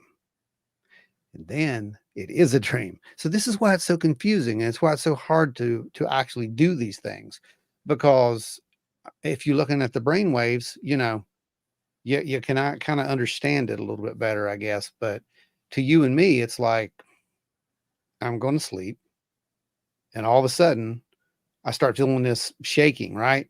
And maybe there's lights, but there's always this shaking, and there's like maybe this high pitched vibration or something when the shaking starts. And the next thing you can feel something moving. It's your finger, your toes, or something like that. And sometimes you just roll simply out. And when you roll out, you may roll down and fall literally through the floor. Now, what's weird about that is you can feel underneath the floor, right? Same thing. Your hands can literally feel as they transfer through this matter, and it's very, very real. Um, Whereas in a lucid dream, say you did that, and you thought, "I'm going to put my hand through the floor and I'm going to make a dragon appear." Well, that's not an out of body experience. That's a lucid dream. That's lucid dream. So kind of So felt a vibration during the dream. okay, so you were having a lucid dream and you almost had an out of body experience during the lucid dream. That's kind of what I just saw from that. And I'm not saying that because I think that's what's happened. I'm saying that because I've got books over here with data from personal experiences. And that's exactly one of the methods I used to use back in the day. I would go into a lucid dream, and from the lucid dream, I would manage to launch from it. You become aware. What you want to do is train yourself to become aware of those vibrations. Once you start having those vibrations, you can literally have an out of body experience just like that. Good job, by the way. Don't be afraid. Men in Black said, "We request that you big brain primates stay out of liminal spaces. Our offices are strictly off limits." Allegedly. Yeah. So let's talk about the worst thing on the internet right now. Worst thing on the internet right now. The resurgence of this ridiculous UFO and crash in Las Vegas with subsequent alien demon guard warriors. Me? This is going again. Oh yeah, baby. It's happening, and it is annoying as all get out. So yeah, this is going again. Yeah. Just if you didn't know, guys, for the ones who are asleep, I'm envious. Okay, first of all. Last year, apparently there was this, meteor got seen streaking through the skies. Yeah, go ahead. No, I was trying to just give her a signal, but I clicked the thing in and it didn't come up. So I was like, and again. Hey, Julie. Hey, Julie Bug. Okay, go ahead, Ron. So apparently, in Las Vegas, there's this meteor comes shooting by, right? It's a green meteor. Anyway, doesn't matter. That's not unusual. There's some people who think that that's unusual. It's not unusual. Green meteors do happen. That's science. Yes. So anyway, means ferrous material is on board. Yeah, it happens. It does happen. There's one meteor shower in particular where you see a lot of green meteors. Anyway, so it crashes right into this backyard. This kid's there, and you all know this story. He freaks out. He grabs his camera, goes back in the back, and oh, man, we're not doing that. We're not doing that. You keep that up, and no sky dolly. So, so here's what happens. The UFO crashes, boom, into the backyard. Cops show up, all this stuff. There's apparently now there back then there were 10-foot tall aliens that were seen in the backyard that if you squinted real hard, you could see. Yeah, this was coincidentally right around the same time as the Miami Mall debacle. No, it wasn't. No, it wasn't. It was coincidentally around the exact same time that David Grush But started to come out. that's true. But That's you when it had was. both the Vegas thing and the Miami It's in the same year. goofiness going on at the same time in the UFO circles with these, what I'm going to call now disinformation podcasts. Which one you reading? I'm reading them all, actually. Everybody's going crazy over there. So anyway. Yeah, Pat made it in. Crazy in the good way, I mean. Pat's here, everybody. Everyone say hi to Pat. Makes him feel good. Remember, if you want to be entered into the official awesome drawing for the mug, the Wild and Weird mug, the special Wild and Weird mug, it actually has, I think it's the West Virginia Day seal, right? With the Mothman. Yes. That's the one it is. Yeah. That is a special limited one. And we are going to be giving it away to some lucky person tonight who happens to be here. You have to be here to win. That's just how it is. And you've got to make a comment. And we're putting in some rules and placement around these giveaways as well. Once you win something, you're going to be taken out of the roster for 6 months to make sure other people win stuff. It's fair. It's fair. It's fair. Radio stations do it. TV stations do it. We just figured we might as well do it to cover our butts. That way nobody can say we rigged anything. Yep. So anyway. Go ahead with the Vegas stuff. Aliens. That's all I'm going to say. Aliens.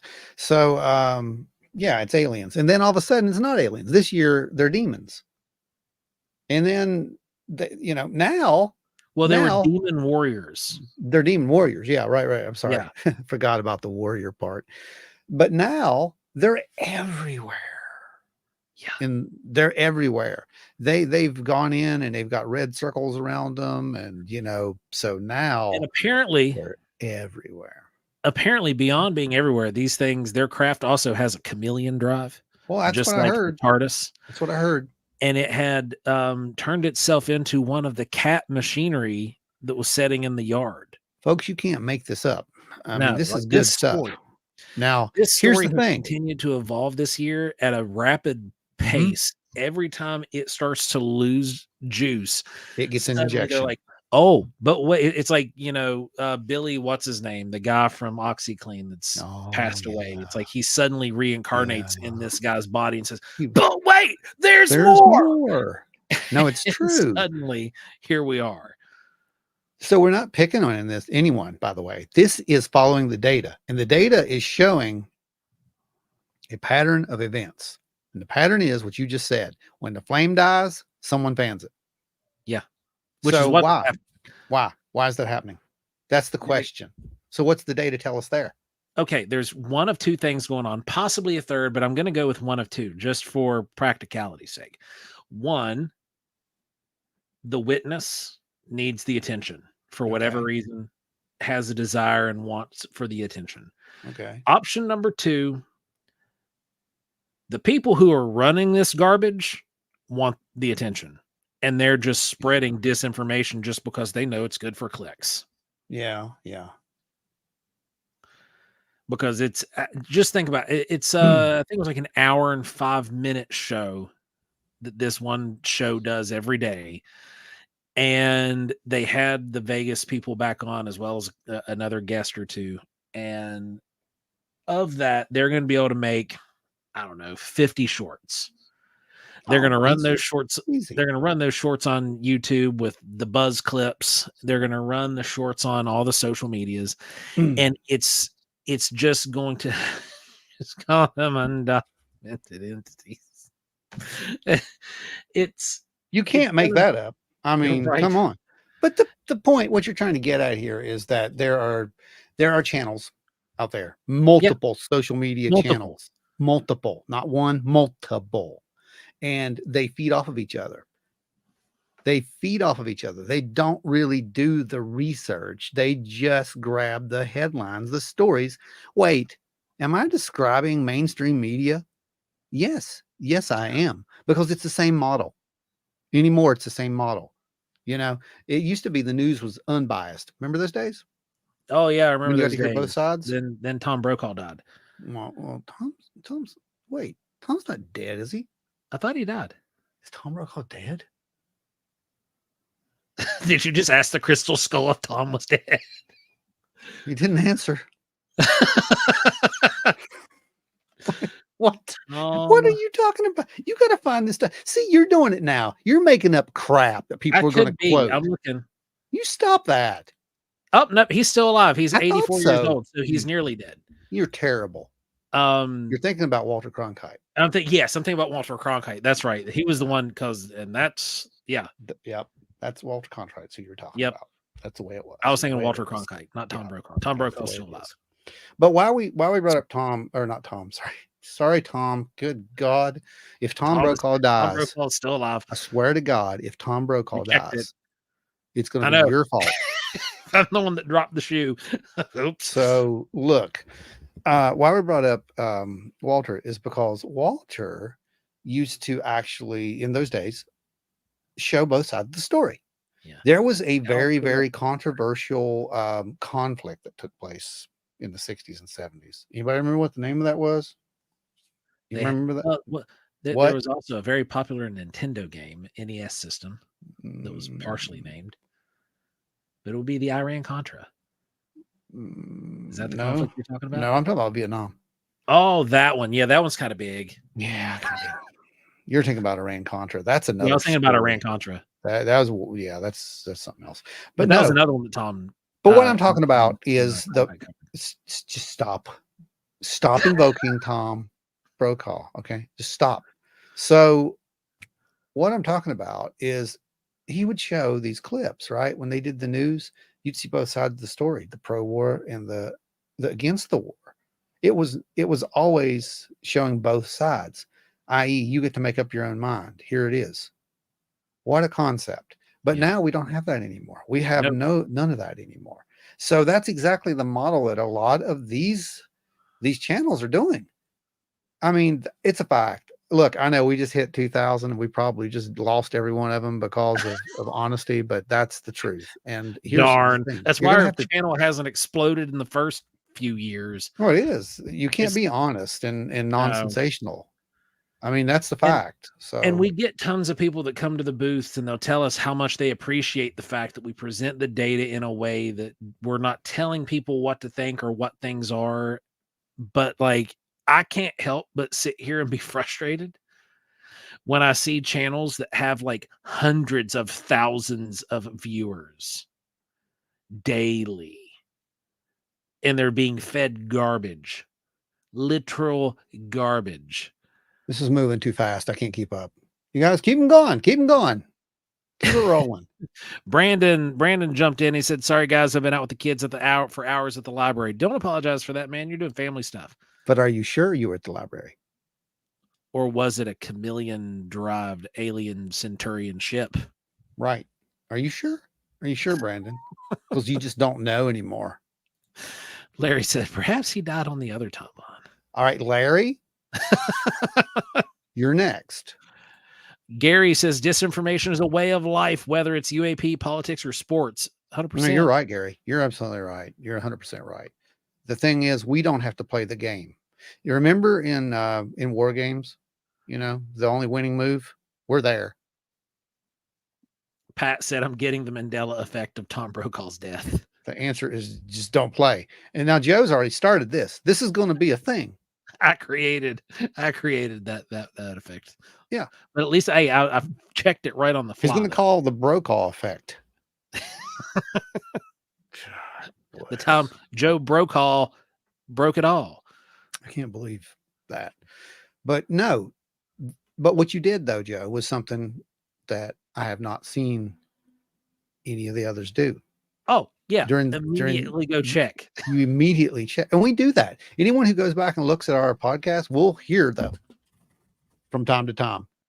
They'll hear that because that's us actually fact checking ourselves because it's like, wait, I don't think that's right. In real before time. We say that, let's make sure that this is right before we put it out there. And I mean, we also give you guys, if you've been to our presentations in the past, you guys have the opportunity to fact check us on the fly. We put QR codes up behind us with links directly to the articles, the official articles, and government papers that we're referencing. oh yeah, it's pretty awesome actually. Jay Hoping you said get you to see one lost of me those because soon. Joe killed Tom. I know, right? I don't know what's going on anymore. Oh man. Then we literally talk about it every week on our show. It's frustrating. We work so much harder than the folks who spread BS but get little Yep. recognition. 100%. Yep. 100%. The people who are really out there doing this stuff, they're working 10 times harder than the people who just show up probably pantsless on a computer screen and sit at a desk and jabber about. Jabbering purely about nonsense. I'm going to add that last bit. You need to just drop the pantsless part, because we've seen some of your antics out there, and I don't want you to stand up. Nobody here does. Oh God. Octopus says it was hours and hours at the library or a screen memory. Right, exactly. Very interesting library. Brandon's having scream images of spending time with his kids. They were his kids walking around. They were aliens impersonating his kids. That's why they were behaving, Brandon. You never know. You know, it's great. Someone's going to cut this up and they're going to be like, see, they're making fun of everybody. They make fun of people. Right. Yeah, we make fun of ourselves. I mean, it's a constant thing. If you can't make fun of yourselves, oh man, you have a sad hang world. out for a little bit, guys. If you'll see the self-deprecation, it'll give it time. So Spookfest says, yep, the same fake crap gets all the views. It's changing slowly, looking for the real. I hope. Based off what I've seen over the last 48 hours, I don't know. I was holding out hope that it was changing. Let's just wait and see. It's a volatile situation. LW says, I don't trust the news, especially the channels that tell me what I might want to hear. Well, it's kind of like drawing a big red circle around a blur in the background. Yeah. It's the same thing. It's no difference. If I got to draw a circle around it, if you can't see it without that circle, there's a problem. Ashley says, am I bitter? Am I jealous? Well, yeah, I'm not ashamed to admit it, but I'm also disappointed. I'm more disappointed. I'm more disappointed. I'm not really jealous because from my perspective, and I'm sure you share this perspective as well, like when you think about it, like I'm not jealous because the people that are hanging out with us and the people that come and listen to our show and come and listen to your show are actually coming and listening to your show because they want to listen and they want to learn something and they want the data straight. They don't want to be pipe fed garbage. They're not showing up at the at the gruel line going, give me some porridge. No, it's true. And they're also not showing up to grief the people in the participation or the hosts, because we don't allow it also. But they don't, because they simply, for some reason, they have respect for us. I don't know why, but right. I'll take it. I'll take it. Don't you do this, Brandon. We're gonna do it. We're gonna do it because that's actually a Mandela thing. So Octopus with no friend says the broke all bro effect. No, you need to stop this. Brandon, you have one right here because this is important. This is a real Mandela effect thing. Does anyone else remember Richard Simmons wearing sweatbands? Because I do. I can't do this. Then passes. I don't think Richard Simmons wore sweatbands. Don't do this. Would you stop feeding the monster? Hey, this is how we're going to get likes and comments and subscribes, Ron. This is our way to the top. Okay. Okay. Well, let's do the Tostinos thing then. Ooh, yeah. It's Totino's pizza rolls. Always has been. If it's not, get off my timeline. So, but for real, Ron, like, what do you think about that, man? Like, it's the whole Mandela effect. Conflation of this Vegas thing coming back around again. It's bull crap, just like the Mandela effect. No, I'm kidding. There's more truth to the Mandela effect. There went all of our followers. There went all. There's more truth to the Mandela effect. I'm sorry. Here's what Oh man. happens. In my opinion, what happened out there was there was an event. There was definitely an event. And there was hysteria involved. There was a belief system that was involved. The belief system started to override things, logic for one. Yeah. I believe that that kid was not committing a hoax. Not once do I think he hoaxed that. I believe he was legitimately scared crapless. Oh yeah. He thought that he was recording exactly what he said. The first And time. yes. And then someone else got a hold of it, wanted to come in and investigate, wanted to come in and put their spin on it, which they did. And as I recall, it was I don't know for sure, so don't quote me. I'm not going to go fact check myself. I'm just going to tell you right now, I don't know. I just remember hearing something about there was some kind of a spiritual leader, priest, preacher, something. I think it was a priest that came in and said it's demons. And from that point on, by God, it was demons. Yep. Now that right there is Until it was exactly what aliens we've again always said. yesterday. What's that? I said until it was aliens again yesterday. Yeah, now it's aliens again. Now it's aliens. So again. I'm done with it because the data is not there anymore. Okay. No. If there was an event, it's gone. I'm sorry. It's gone at this point. You had me at the beginning because it was like, this is interesting. This is like Flatwoods, right? You had an event. This is possibly a one-off event. You had some really good data there that he saw something, scared him to death. There could be something there. Let's investigate it further. But then all of a sudden, the story starts to change, unlike Flatwoods, Right. because that didn't change. Yeah. Unlike Mothman, because that didn't change. It didn't change. So do you understand what I'm saying here? This story changed. Therefore, I have to say, if that changed, then I have to question the rest of the data. That's not personal bias. That's just, I can't trust anything from the sources at this point. So to me now, it's just an interesting story that gets clicks. Yeah. But that's, I'm not part of that. That's not, I don't want to do that. That's not what we are. It's not what we Yep. do. We focus on data, and it's usually the data that we go out and get ourselves. Yeah. Yeah. Anyway, sorry 100%. about that. Sorry about that. Well, I mean, this is something that we've been kind of fuming about all day after this stuff really started blowing was up a weather again, because balloon. it's only been in the last 24 hours. This story was dead in the water at Demons, okay?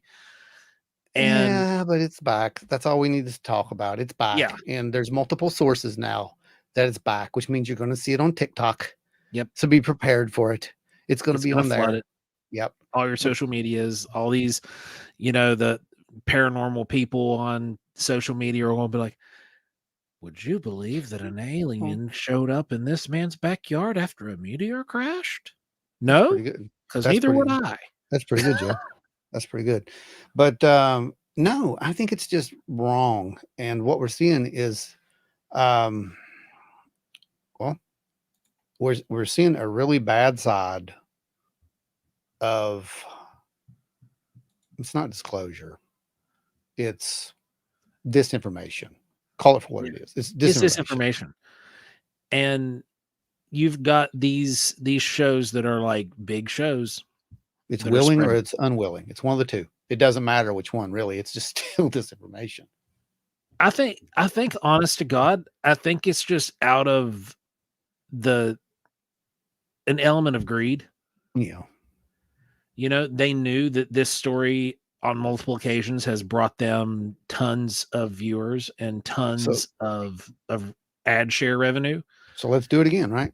So let's do it again. Let's rehash it and do it again, So because for anybody who doesn't make YouTube stuff, they don't want you making the same thing over and over again. They don't want you to cover the same story over and over and over again. They want new content, new original content. So the only way you can do that with this story is to recreate it 50 times.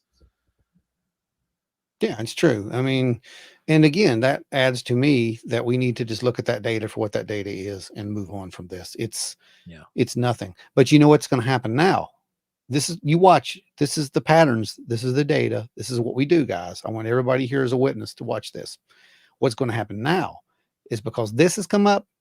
Expect the mall aliens to be right back in the news within probably the next 3 weeks. It will not surprise me a bit. And another disclaimer to add into this, while we've still got a fairly large crowd at the moment. The issues that we are currently seeing within the American government,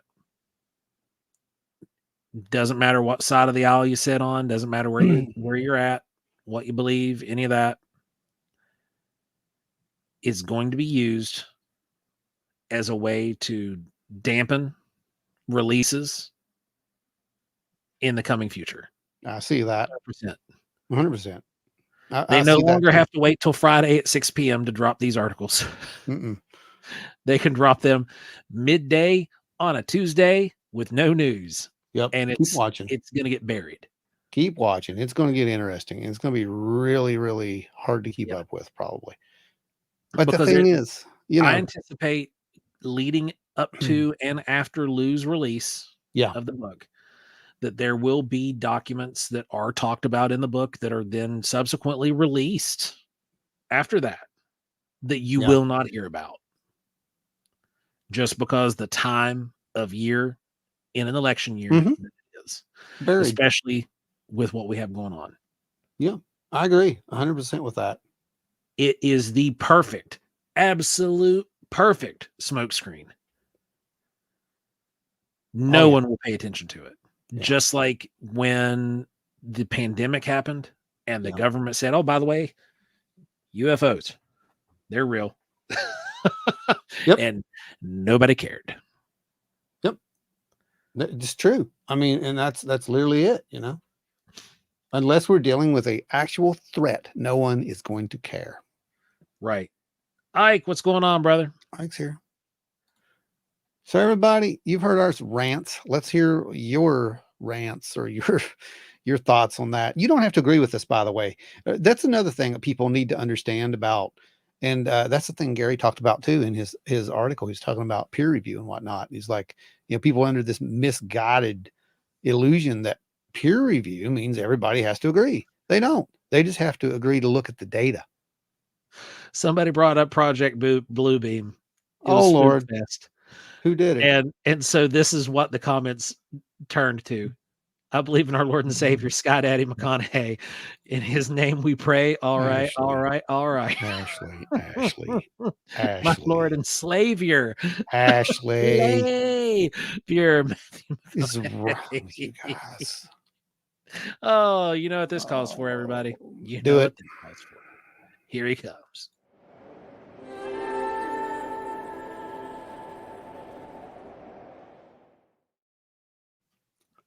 Born from Project Bluebeam, the Sky Daddy. That's right. That's right. You'll have to go back and, if for all you new people who are still here, thank you, first of all. Second, you've passed the test. Second, the Sky Daddy thing, you'll get used to that. It's okay. Don't be weirded out by it. It'll be okay. Yeah, you'll come to love it. Yeah. It's not always Sky Daddy. Sometimes it's Mothman, Flatwoods Monster. Yeah, sometimes you get Mothman. Sometimes it's this.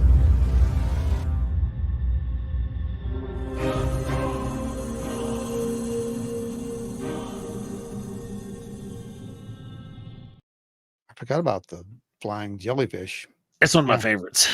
Yeah, the flying jellyfish. That's good. So nobody cares. Nobody cares because they're trying to keep body and soul together. Mm-hmm. Yeah.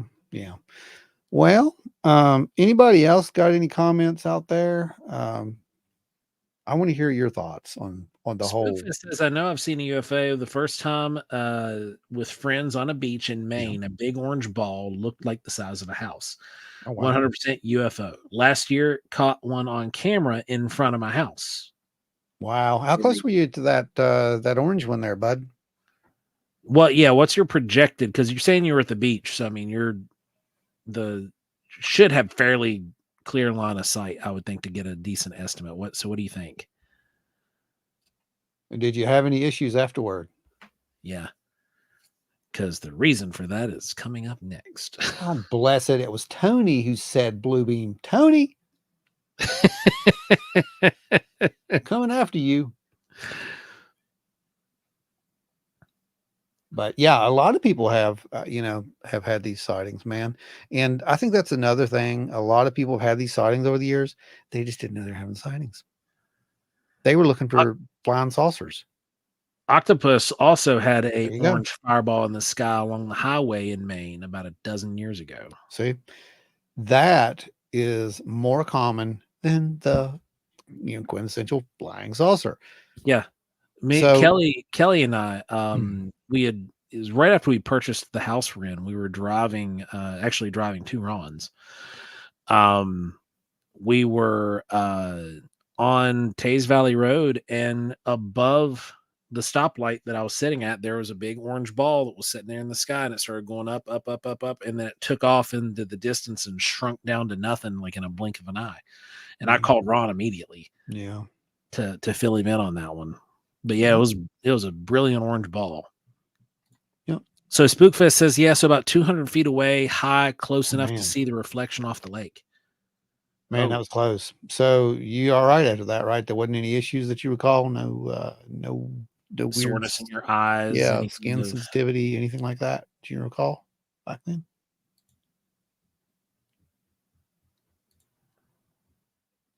Donna Ho says, I had UFOs have been a part of my life going way back, and it didn't matter where I was either.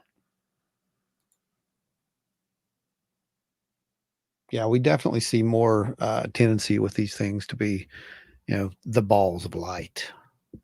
Ashley says, orange orbs, very real, misunderstood phenomena. Yes. Spookfest says, I had dreams for a few weeks after of being on the UFO, waving at me and my friends on the beach from the point of view of where the UFO was. How interesting is that? Yeah. That is really interesting, especially concerning the whole abduction phenomena, which does get touched on in Lou's book, being possibly related to consciousness, and that these abductions could be taking place from the consciousness perspective, and your body's actually still just chilling out in wherever it was. Wow, where have I heard that before? I know, right? 25 years ago. Oh, wait, it's in a book around here somewhere. It's in one of your notebooks. Yeah, it's in one of my notebooks, exactly.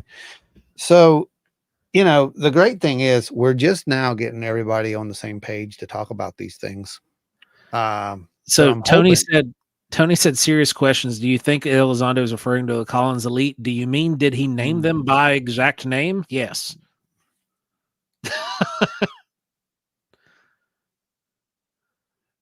Because that was in that chapter. Spookfest. There you Spookfest says, I still have dreams once in a while. My sister was with me. I remembered being like, what the heck, when it started waving at it, or when I started waving at it. Yeah. And what's really odd about that? Ada, don't chase the orbs. You're the only one. Scott says, seen my first UFO at 12 years old. So did Gary. I think he was 12 when he said he saw his first UFO. But either way, as we have said multiple times, and as our data has showed us multiple times, there's something there. There's more people who have seen this stuff, and that's the whole point. And that's one of the reasons that we want to get this next episode of Paranormal Horizons shot. That's why I want as many witnesses who are willing to come forward to either meet us in real life or virtually. Virtually. Yeah. Which we can do. Yeah. So if anyone's interested in being in the program to just tell your short story of your encounter, by all means, we can do it just like this. Now, it wouldn't be broadcast on this, but we could do it here the way we are right now. Yep. We can even black out your face and, blot your face out, and then voice modulation, anything you want. If you don't even want to, have your name or anonymity to it, we can make all that happen. But it's important to get those stories out. And, you've heard it from us multiple times. I want to hear it from everybody else. I want everybody else to hear it from everybody else too.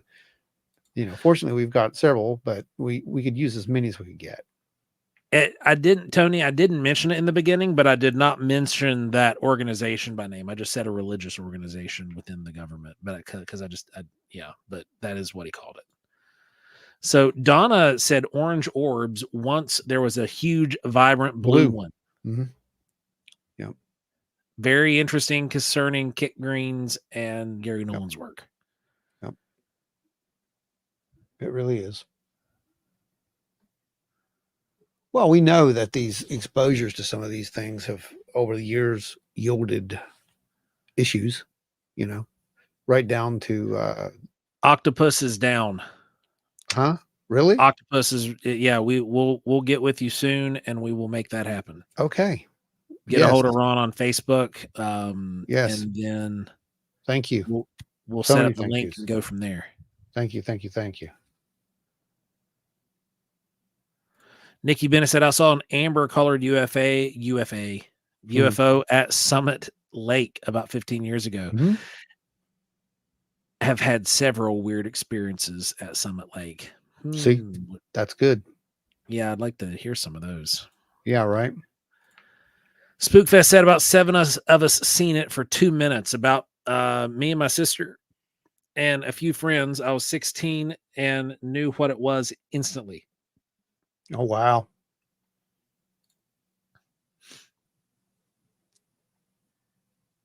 Yeah. I mean, it's common. That's the whole point. And we need to just knock this notion that some of these people have that, oh, it can't be. This can't happen. This is all in your head. Okay, well, it may be in your head in some cases, but who put it there? That's the real question. Men in Black says, isn't the program another name for their CIA? These big brain primates are recruiting misinformation agents. You guys never get tired of seeing you. Oh, man. Yeah, we need to we need to get some of you guys that want to talk about that. Yeah, for sure. You all are part of this community, and we'd love to be able to tell the story. Yep. Get the larger voices heard, the domino effect going so other people can come forward and do the same thing. So I can't. Because you guys have seen it firsthand here in the chat. Yeah. One person says, oh, I've experienced this. Yeah. And then you've got other people that will kind of meekly come out and say, oh, well, I had a very similar experience. Or yes, and that's with the exact thing. And that's with 36 people. So compound that with 45,000 that have now seen the first episode. And, the sky's the limit with how many people we can turn and get them to actually say, look, there's something going on. And I promise you, if you stick around and watch this series till the end, you will come out saying, look, there's something going on. Or you're going to walk away saying, this is not happening. This is not happening. This is not happening. There's the only two alternatives right there. Right. You have to willfully ignore it. Yep. Or accept the data. Yep. Terry said, my first UFO sighting, I had the fortune of having my brother with me as a witness. Yep. There you go. That's good. Having somebody there to corroborate the story is like 10 times better than just seeing it by yourself for multiple reasons. But one of them is that way you don't think you're crazy. Right. Richard, thanks for joining us. Richard Minnick says denial is a real thing. Yes. Yes, my friend. It absolutely is. Owls, orbs, paranormal horizons. From Ron. I'll take that. I mean, it's not me, but sure. That'll work. Why not?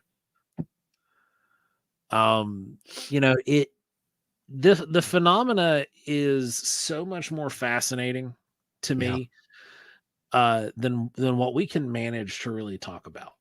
Yeah. Like there's not enough language to share. Yeah. Which is why I think we have these names that we've got in ancient languages that describe these, long fiery-tailed serpents in the sky. It's like that. We just don't have the language to make it all the way out, but to see it be treated as more of a novelty by people that think that they're hearing from a legitimate source is mind-numbingly painful. Yeah.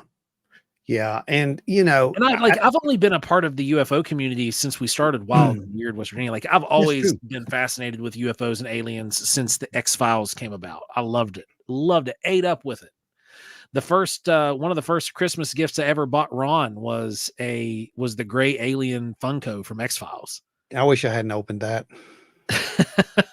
Man, that makes me sick to this day that I opened that. Oh man. And Nikki Bennett says, I'm good with talking with you all, but yes, Nikki, for the win. That's two.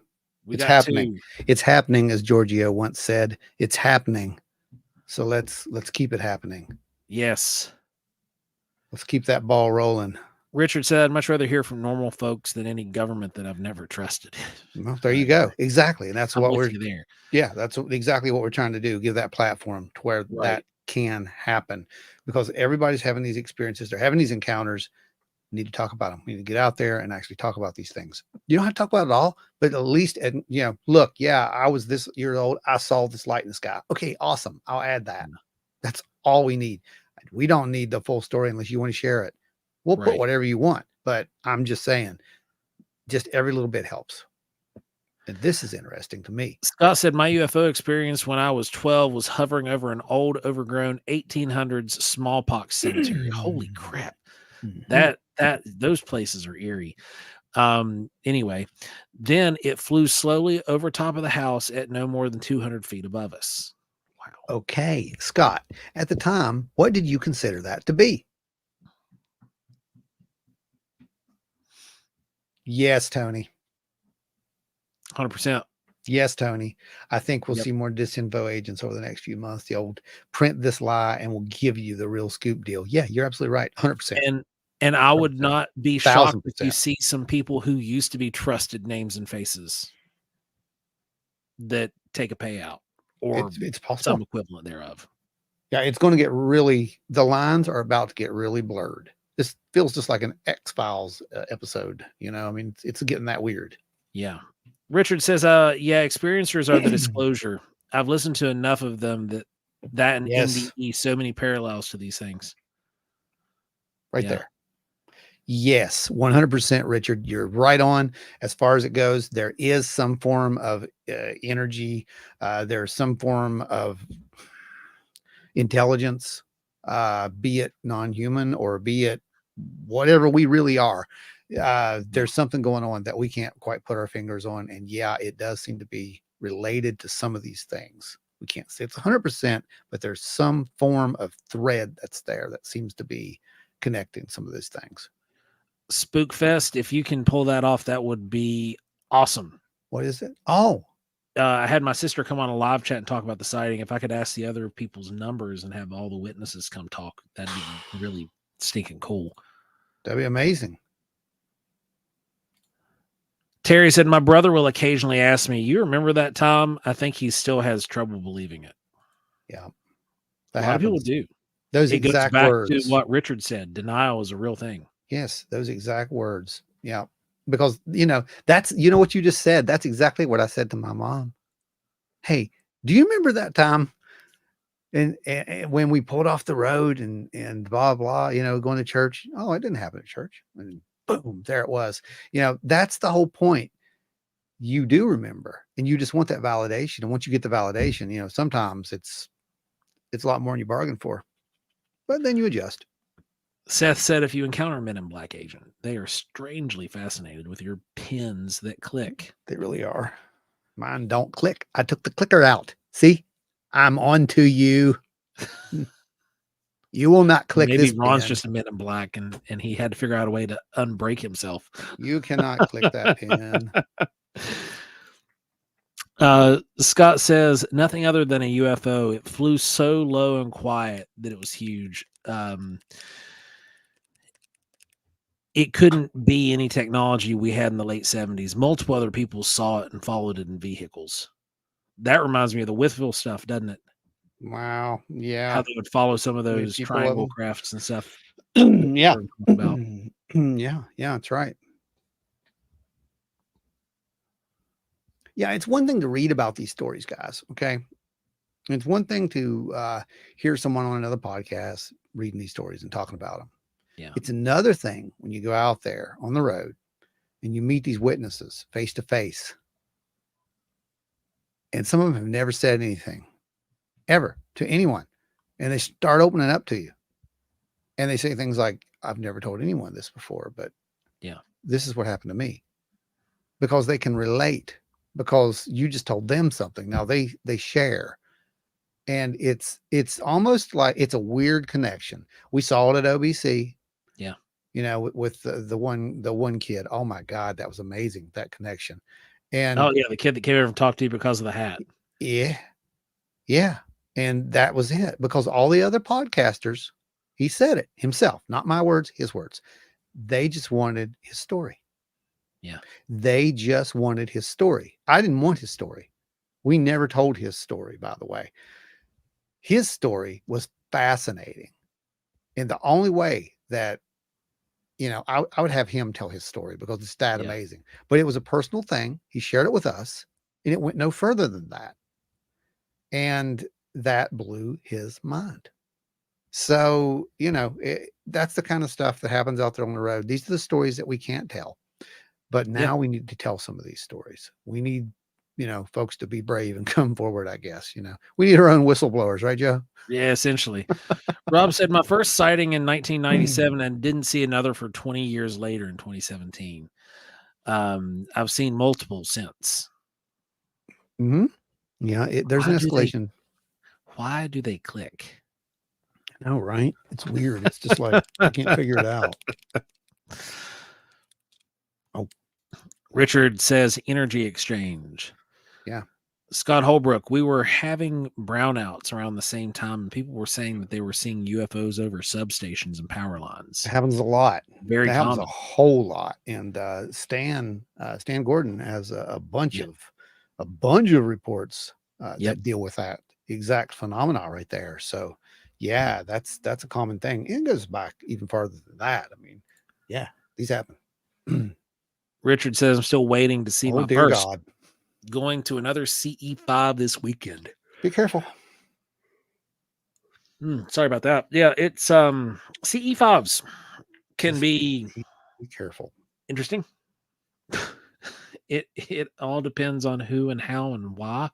Yeah, I think so.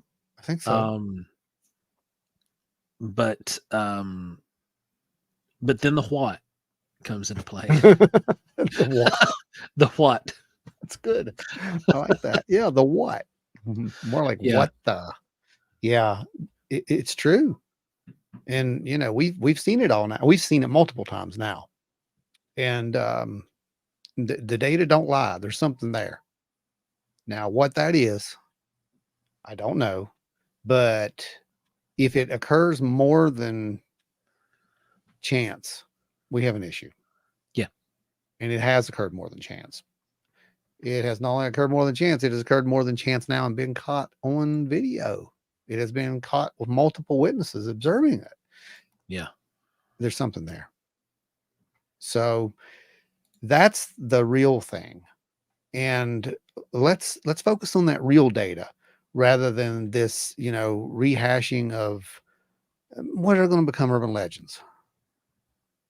Because that's what this is. Some of these things are just going to become urban legends. Yeah. Let them be that. But let's not look at that as data. Because even if there was data there, it's not anymore. It's compromised. And once you compromise data, you're in trouble. Tony says, I'm going to a CE5, which likely means nothing will happen until after I leave. That's true. Ashley Hill says, I'm trying to convince my friends to do CE5 with me, and it has been tough.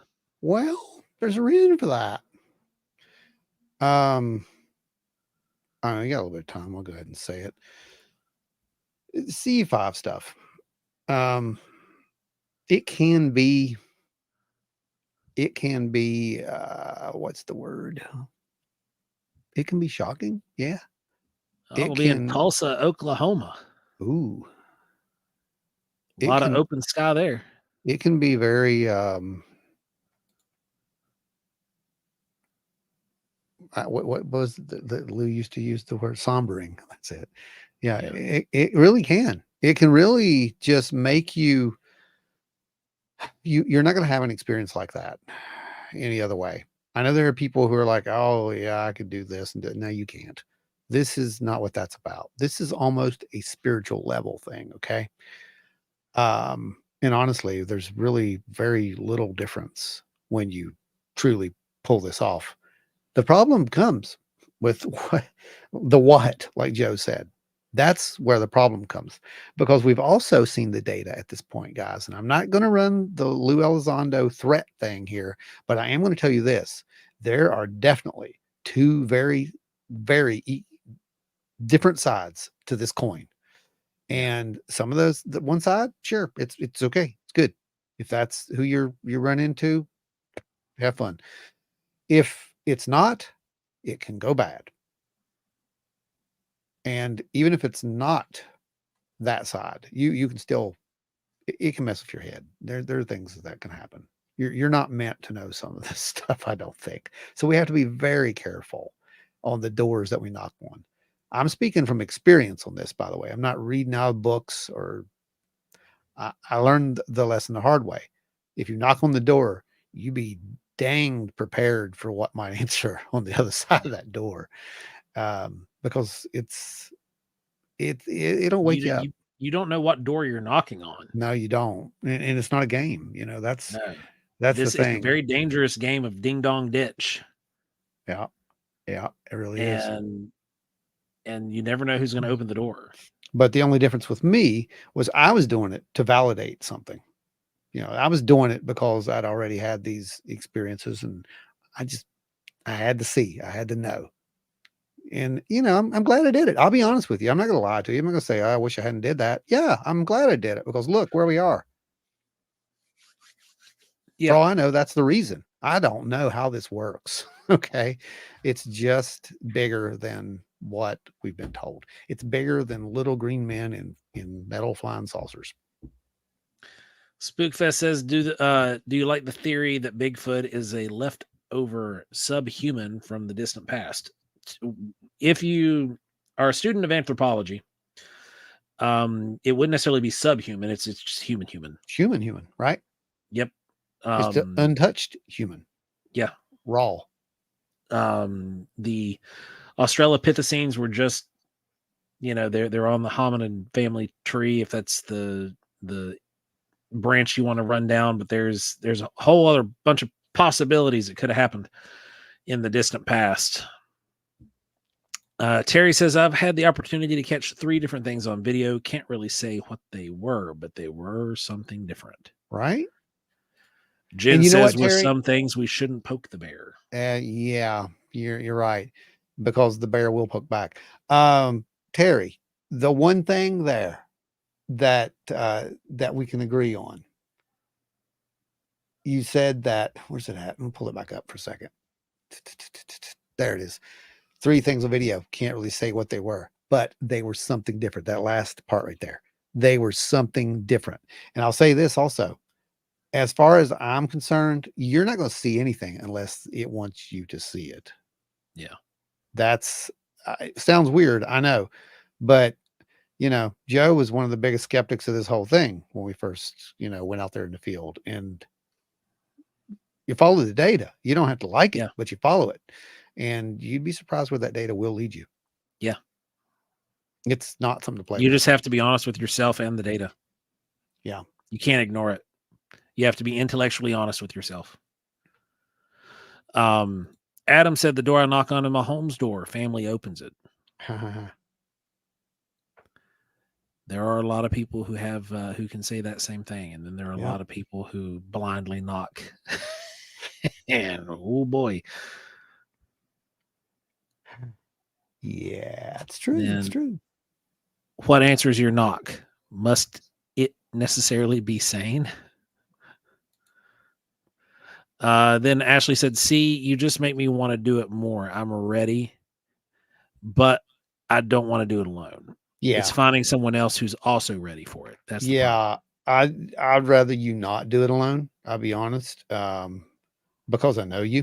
If it was a total stranger, somebody I don't know anything about, sure, but I can feel things from people, if that makes sense, and I can kind of tell when someone is probably pretty close to being able to do that. Joe is an example. So, um, that's the whole point. The point is we can do a lot more than what we think we can do, Ashley. And I think you know what I'm talking about. It's almost as if it has to do with energy, right? So, yeah, you can do it. You can do it right now. And this is a thing you have to remember about C5 guys. It doesn't require you doing anything weird. You don't have to go out in the field and stare at the sky, though that does help. You can do it anywhere. It's literally an intent kind of thing. And we're going to show you how that turns out and how it can turn out weirdly in the next episode of Paranormal Horizons, by the way. Um, it's data, Yeah, it's data. and You'll do with that what you want. we're still trying to figure out what it means. It's contact of some sort, possibly, but with what? That's the key thing here. With what? And when you do open that door, I'll say this: sometimes you don't close that door, and you can't close that door. It might close the door because it may be like, you know what, you're not ready. But that doesn't mean that you're going to demand anything from it. And I'm going to say that, and I'm going to talk about you, Ashley. I'm talking about other people who we've sat in front of who have said that before. I demand to know this from them. I want to know why they do this. I want this. Yeah. It doesn't matter what you want. And you have to accept that. You have to understand where you fall in the pantheon of what this may be. You may or may not have any right to go demanding anything. Right. That's when you the go thing. knocking on a stranger's door. Yeah. So have respect. And as long as you're doing that, and I think you will, as long as you're doing that, you'll be fine. You won't have any problem. Now, I can't say that about anybody else, but with you, yeah, you won't have any problem. Angie, there you go. Have all been good so far? Well, that's Tony good. says, anybody have an old Ouija board? They don't want any more. I need to order a pizza. Pat says, I like going out in the field and staring at the sky. Then Larry says, I like going out into the field and dancing around fires. Well, when the sky stares back at you, that becomes the problem. And fires, that's cool too. Pat says, don't summon the them. demons by demanding that they reveal themselves to you. Yeah, don't follow that mode of paranormal investigation. Yeah, don't do it. Don't do that. Don't do that. Yeah, no provoking, no demanding. The thing we did with Adam at TNT was mind blowing to me. Mm-hmm. Well, that's nothing. Just wait. Just wait. That's nothing. That is Adam blows everybody's mind. Yeah, he really does. I mean, we're going to have to I'm going to have to make a trailer, another little teaser trailer that we'll show right before that goes out. Because, man, the stuff that happened with that is just, it's good. It definitely changed things. Drumming is fun. Yeah, there you go. Anything that puts you in that state of that frequency state, the beta waves, and that's important. Then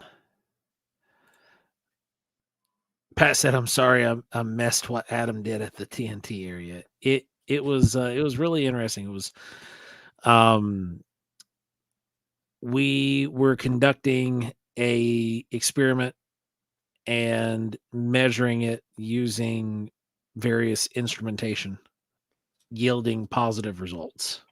Oh yeah, we were doing a few things over there, but he was leading an actual little C5 thing at the end. But unfortunately, it was at the very end, and it was when we were packing up because we didn't want to get run out or anything. And he got cut a little short, and I felt really bad about that. So I made up that the next time we do this, we're gonna make ample time for him to do that. Everybody wanted it, and he's gonna have ample time to actually do this. So it will be part of the experience the next time.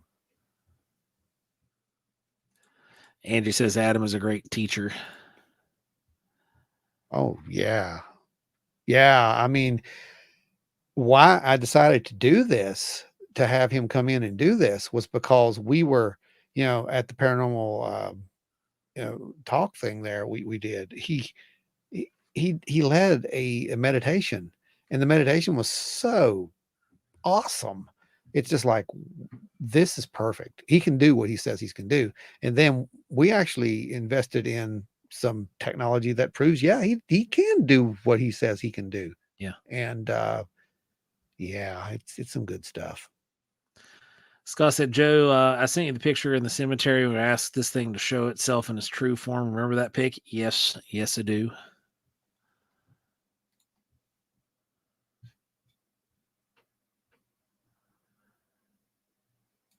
Then Rod says, besides Starlink, is it common to see satellites with the naked eye? Yes. Oh yeah, man. Yeah.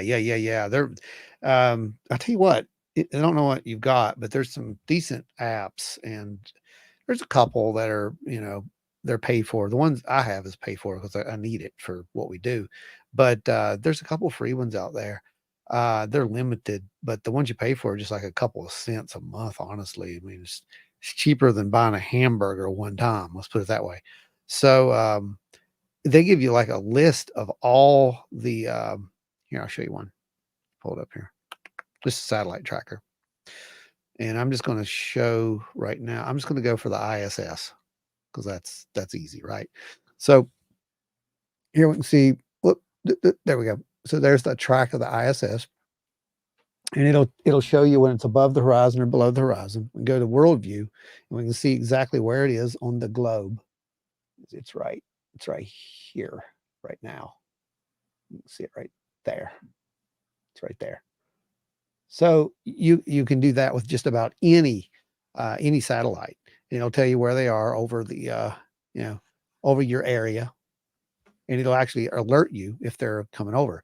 It's really cool because we were out there at one point, I think last year, and we were making sure that we got to see the ISS, because it's pretty impressive when it flies over. It's pretty bright. So yeah, you can get one of those little apps, and it'll tell you exactly what those are. And what's neat about it, on some of them you can point it. It's got augmented reality, so you can actually point it at the sky. It'll be like, it'll show you, like, yeah, it should be right there, and lo and behold, there it is.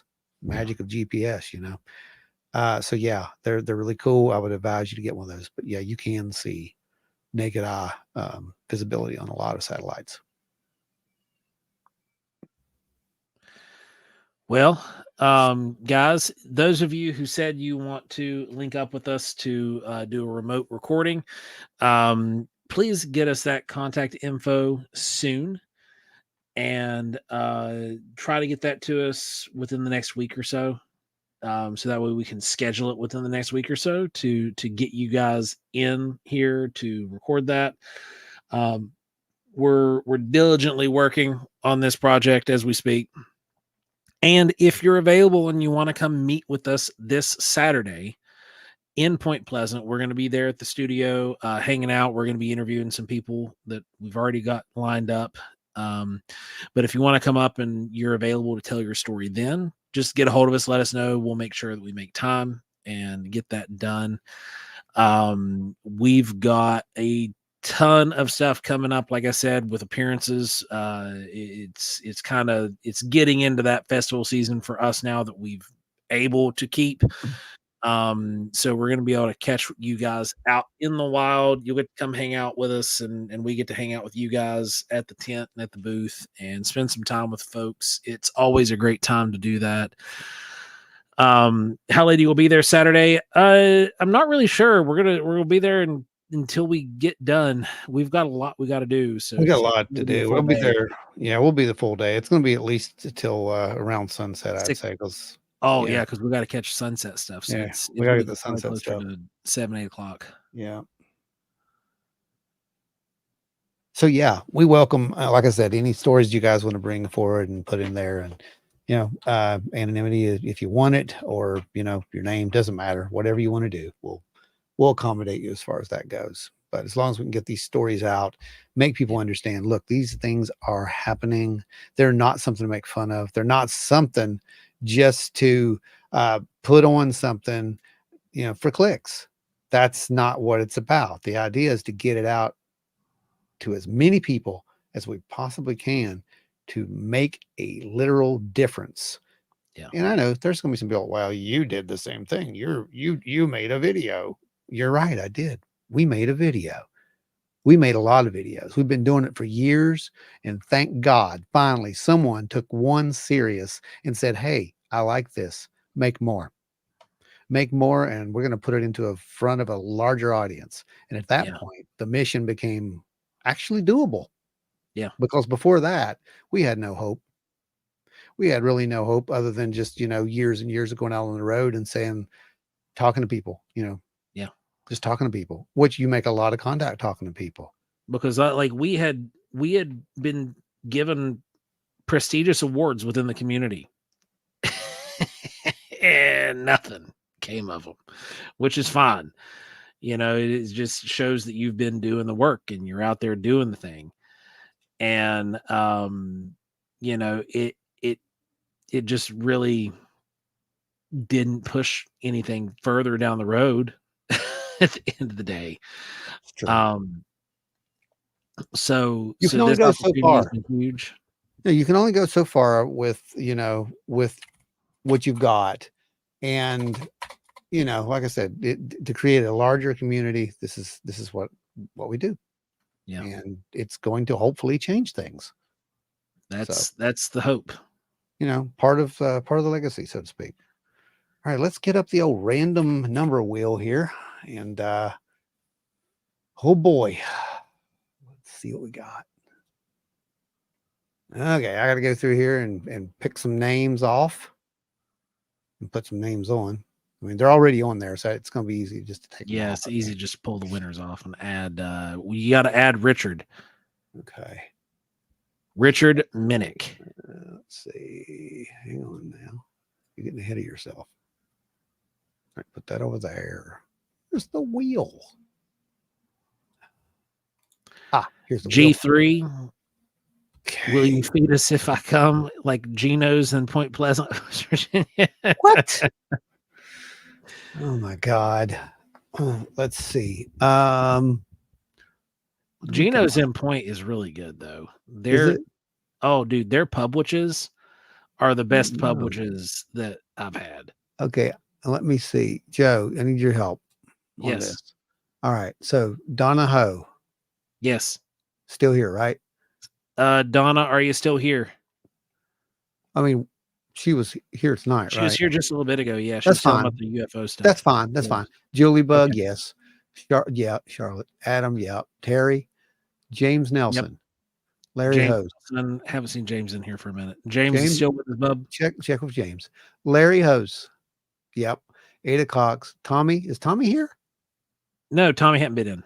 Where's Tommy? Tommy's working. They had a Tommy. big project going on here this week. He was looking for extra laborers already. All right. I'm taking Tommy off. Scott. Let's see. Scott Dietrich. No, Scott's not been here. Okay. Scott not since the beginning. Scott might still be here. I'm not sure. Scott, if you're still here, let me know. Let us know. Blindy Sama Jake. Nope. Don't remember seeing that one. Brandon says, I'm not here. I'm still at the library. Seth Lamille. Yep. Yeah, Seth's here. Was Linda here tonight? I don't remember seeing Linda. No, Linda didn't pop in. Linda already won a prize, so. Delta's here. Okay. Lisa's still here. Still here. Finding Trackway. Trackway, are you guys still here? You three? Trackways. I'm just. I know Jen was commenting a little bit ago. Okay, we'll see. LW Marshall. LW. And what other freaking podcast does roll call? I know, right? Okay. Nikki Bennett. She's Nikki in. Bennett. Okay. Gary Schuler. Yep, Dell's still here with us. Dell's still here? All right, good. Gary Schuler. I saw Gary at one point. Yeah, Gary was in here earlier tonight. Chris Stewart. Is there a Chris You got Stewart LR here? on there? Yeah. Okay. I think. I don't know. I'm going in different. I'm just reading them as I go down. I'm not going to search through them. Jen is still here, yeah. Just okay. Fish Belly's here, yeah. Nancy White, Yep. yeah. Amanda Buchanan. I don't see that one. Don't think so. Yeah. Lotus Flower. Lotus Flower here? Nope, hadn't seen Lotus tonight. Oh no.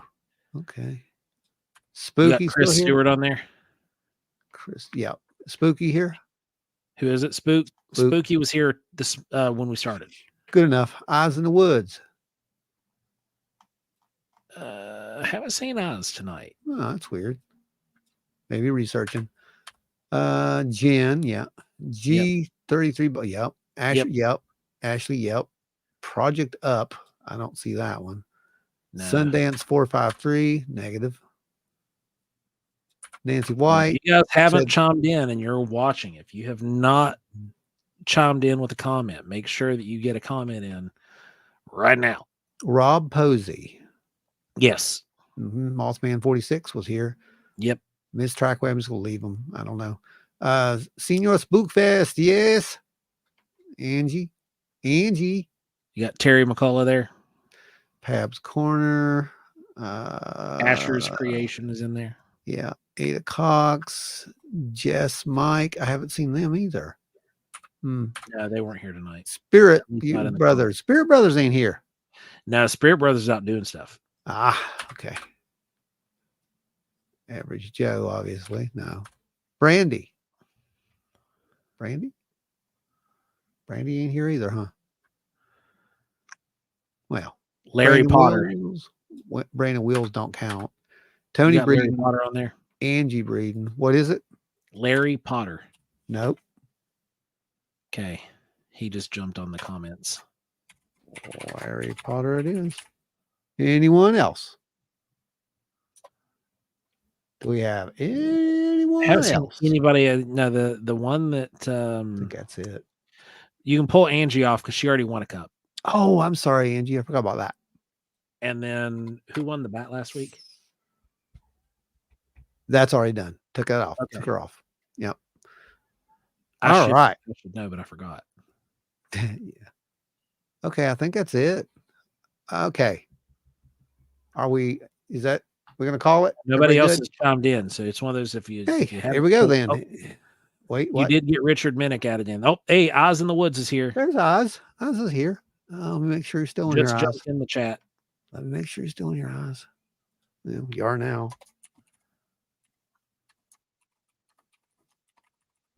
Doop, doop, doop, doop, doop, doop, doop, doop. Okay, Oz in the Woods. Who else did you say jumped in? You did get the new guy, Richard Minnick, right? Nope. Okay. And then Beth Duncan. Minnick.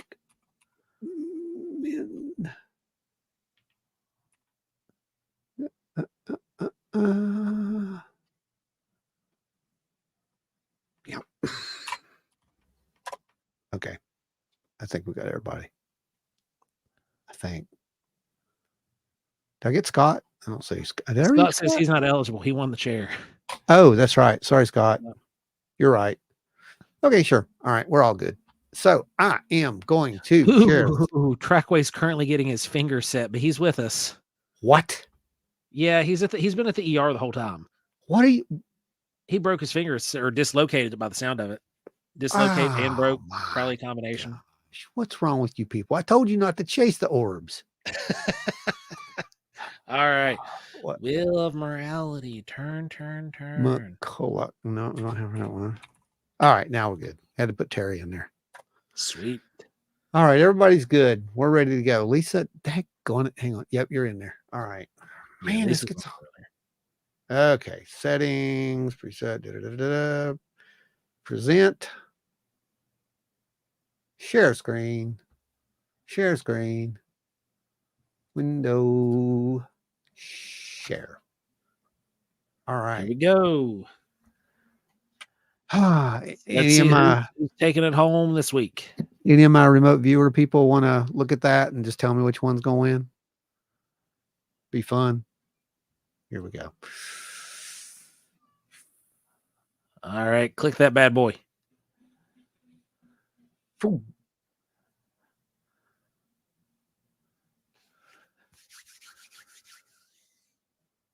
Holy crap. Ashley Hilt. Look at that. Ashley Hilt, congratulations. You have You a are now the proud new owner. very cool mug coming your way. Oh, look, I can Proud remove new you. owner of a Wild and Weird West Virginia coffee mug. Look at that. I can just hit that. Now she's, boom, not on there. So we can do it next time. Sweet. And so the next time it will be our next milestone, which we'll probably do this at 2,500 and again at 3,000. Might as Three- well.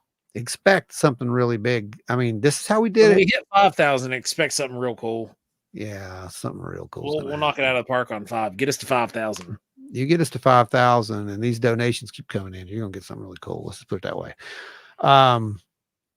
Speaking of which, we do have some really cool stuff that you guys helped to bring to the table to the next investigation, and we are incredibly thankful. Yes. We will now Wanna have grab it? our. You have it? Yeah, it's right outside the door. Yeah, go ahead. Okay. Yeah, go ahead. Show them what they paid for. So yeah, this is one of the pieces of equipment that we have that we'll be working on and getting it up and running for the next investigation. Something we've needed for a while, and it's actually going to give us a little bit more experimentation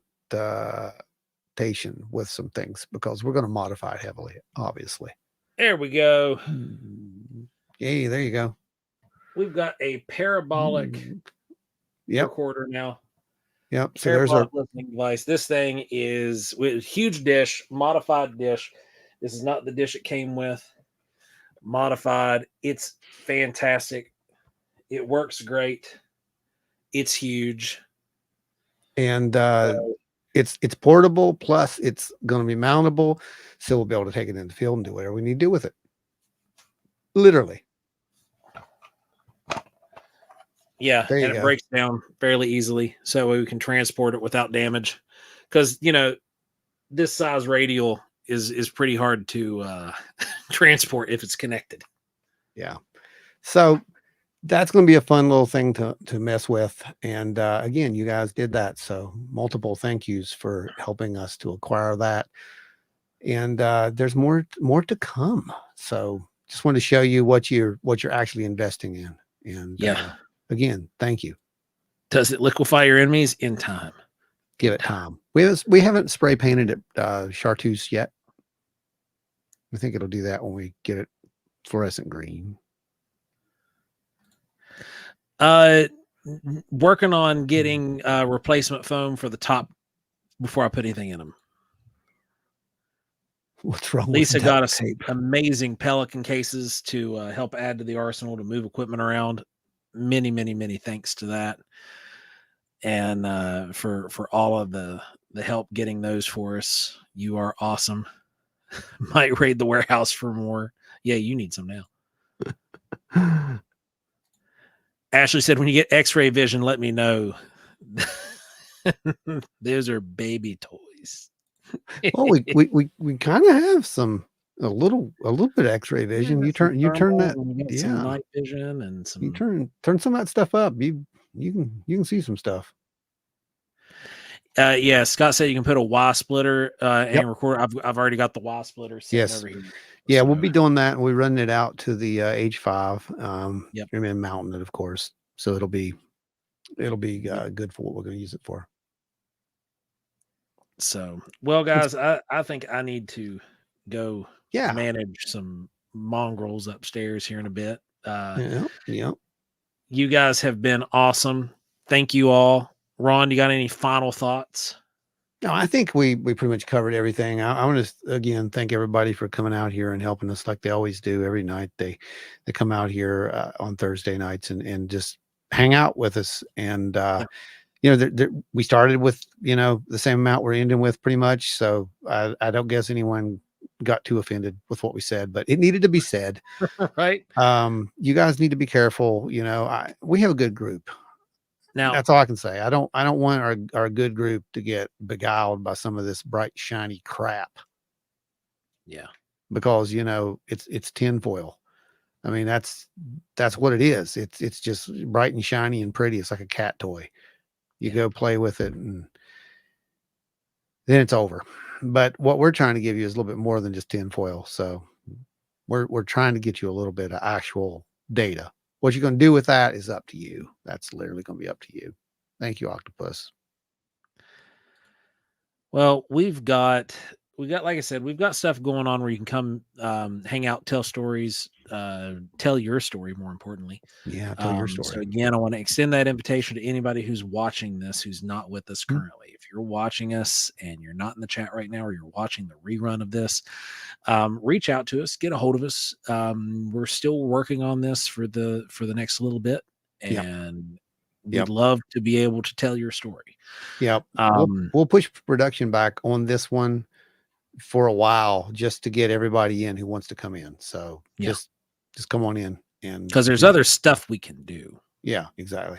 Like we've got we got plenty. But you guys are fantastic. Like Ron said, super appreciate everything you guys do. Just coming and sitting and spending time and hanging out here. Lisa says it was a horrible waste of time. Well, at least you didn't complain about the music. Right. Oh, wait, there isn't any. No. And you guys are just great. Like, we can't thank you enough for everything. And go tell your family, go tell your friends, share the weird, and maybe bring them to one of these events that we're going to be at. Let us meet them in person. Maybe we can help you be the one that pushes them over the edge into all the weirdness. There's a guy selling baseball caps with foil at Kecksburg. Oh my God. Great. That should be a giveaway, right? No, it shouldn't actually. I'm mad because there's no music. Oh, you just wait, girl. We're going to crank it up to 11. Challenge accepted. Beth said, made everyone fried chicken. Too bad y'all didn't make it. I'll have to eat it all. Oh, man. Beth can cook, y'all. All right. There's been a request, and I agree. Raining Sky Daddies. Here it comes.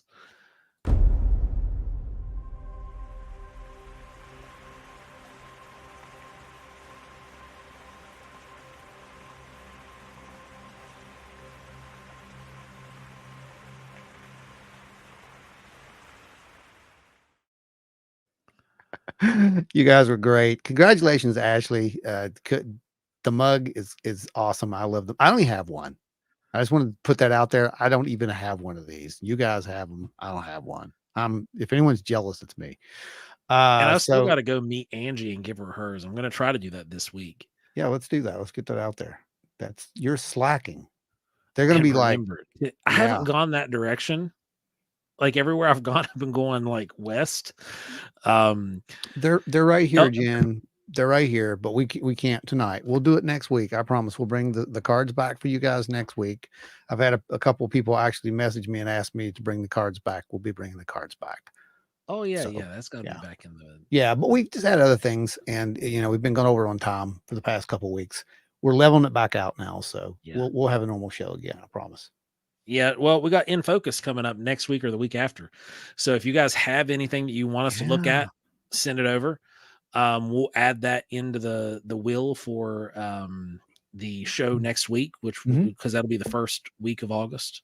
That we do a show. I believe that's the first. I don't know. Times. Yeah, it is August 1st because August 2nd we're going to be at the Braxton County Fair.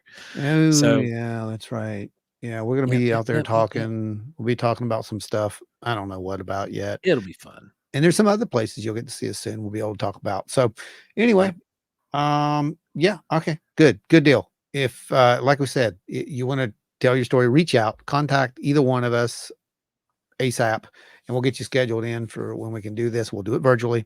You don't have to go anywhere. I mean, like Joe said, like right now, he's probably not wearing pants. So we That's don't why know. I had to turn off the screen earlier. Yeah, See? exactly. No. So yeah. So, you know, No, just I'm always Adam Sandler and at least wearing gym shorts. long as it's up, you know, right there. I don't care what you do. I don't care how you show up. Just show up. Right? That's what everybody else does, right? That's what everybody else does. All right, guys. Thanks for hanging out. We appreciate every one of you all. We will see you next week here on Wild and Weird Radio at 8 p.m. Eastern live on YouTube. Come hang out with us. Bring your friends, bring your family, bring all the weirdos with you. And don't forget, we have cloaking aliens will randomly show up on the show, apparently. See, they are real. So, see, they are real. They cloak. See, I know it's bizarre. I love that thing. I know, man. But that's what I'm saying. That's what they said that they saw in the backyard. Cloaked. Right? Here's the proof. There's the data. No, I'm kidding. It is the validation we all needed. So remember, the average person eats around 6 to 8 spiders a night while you sleep. It's not true. Enjoy that fact. It's not It's true. stuck here forever now. It's not true. Stay wild and weird, everybody. That is not true.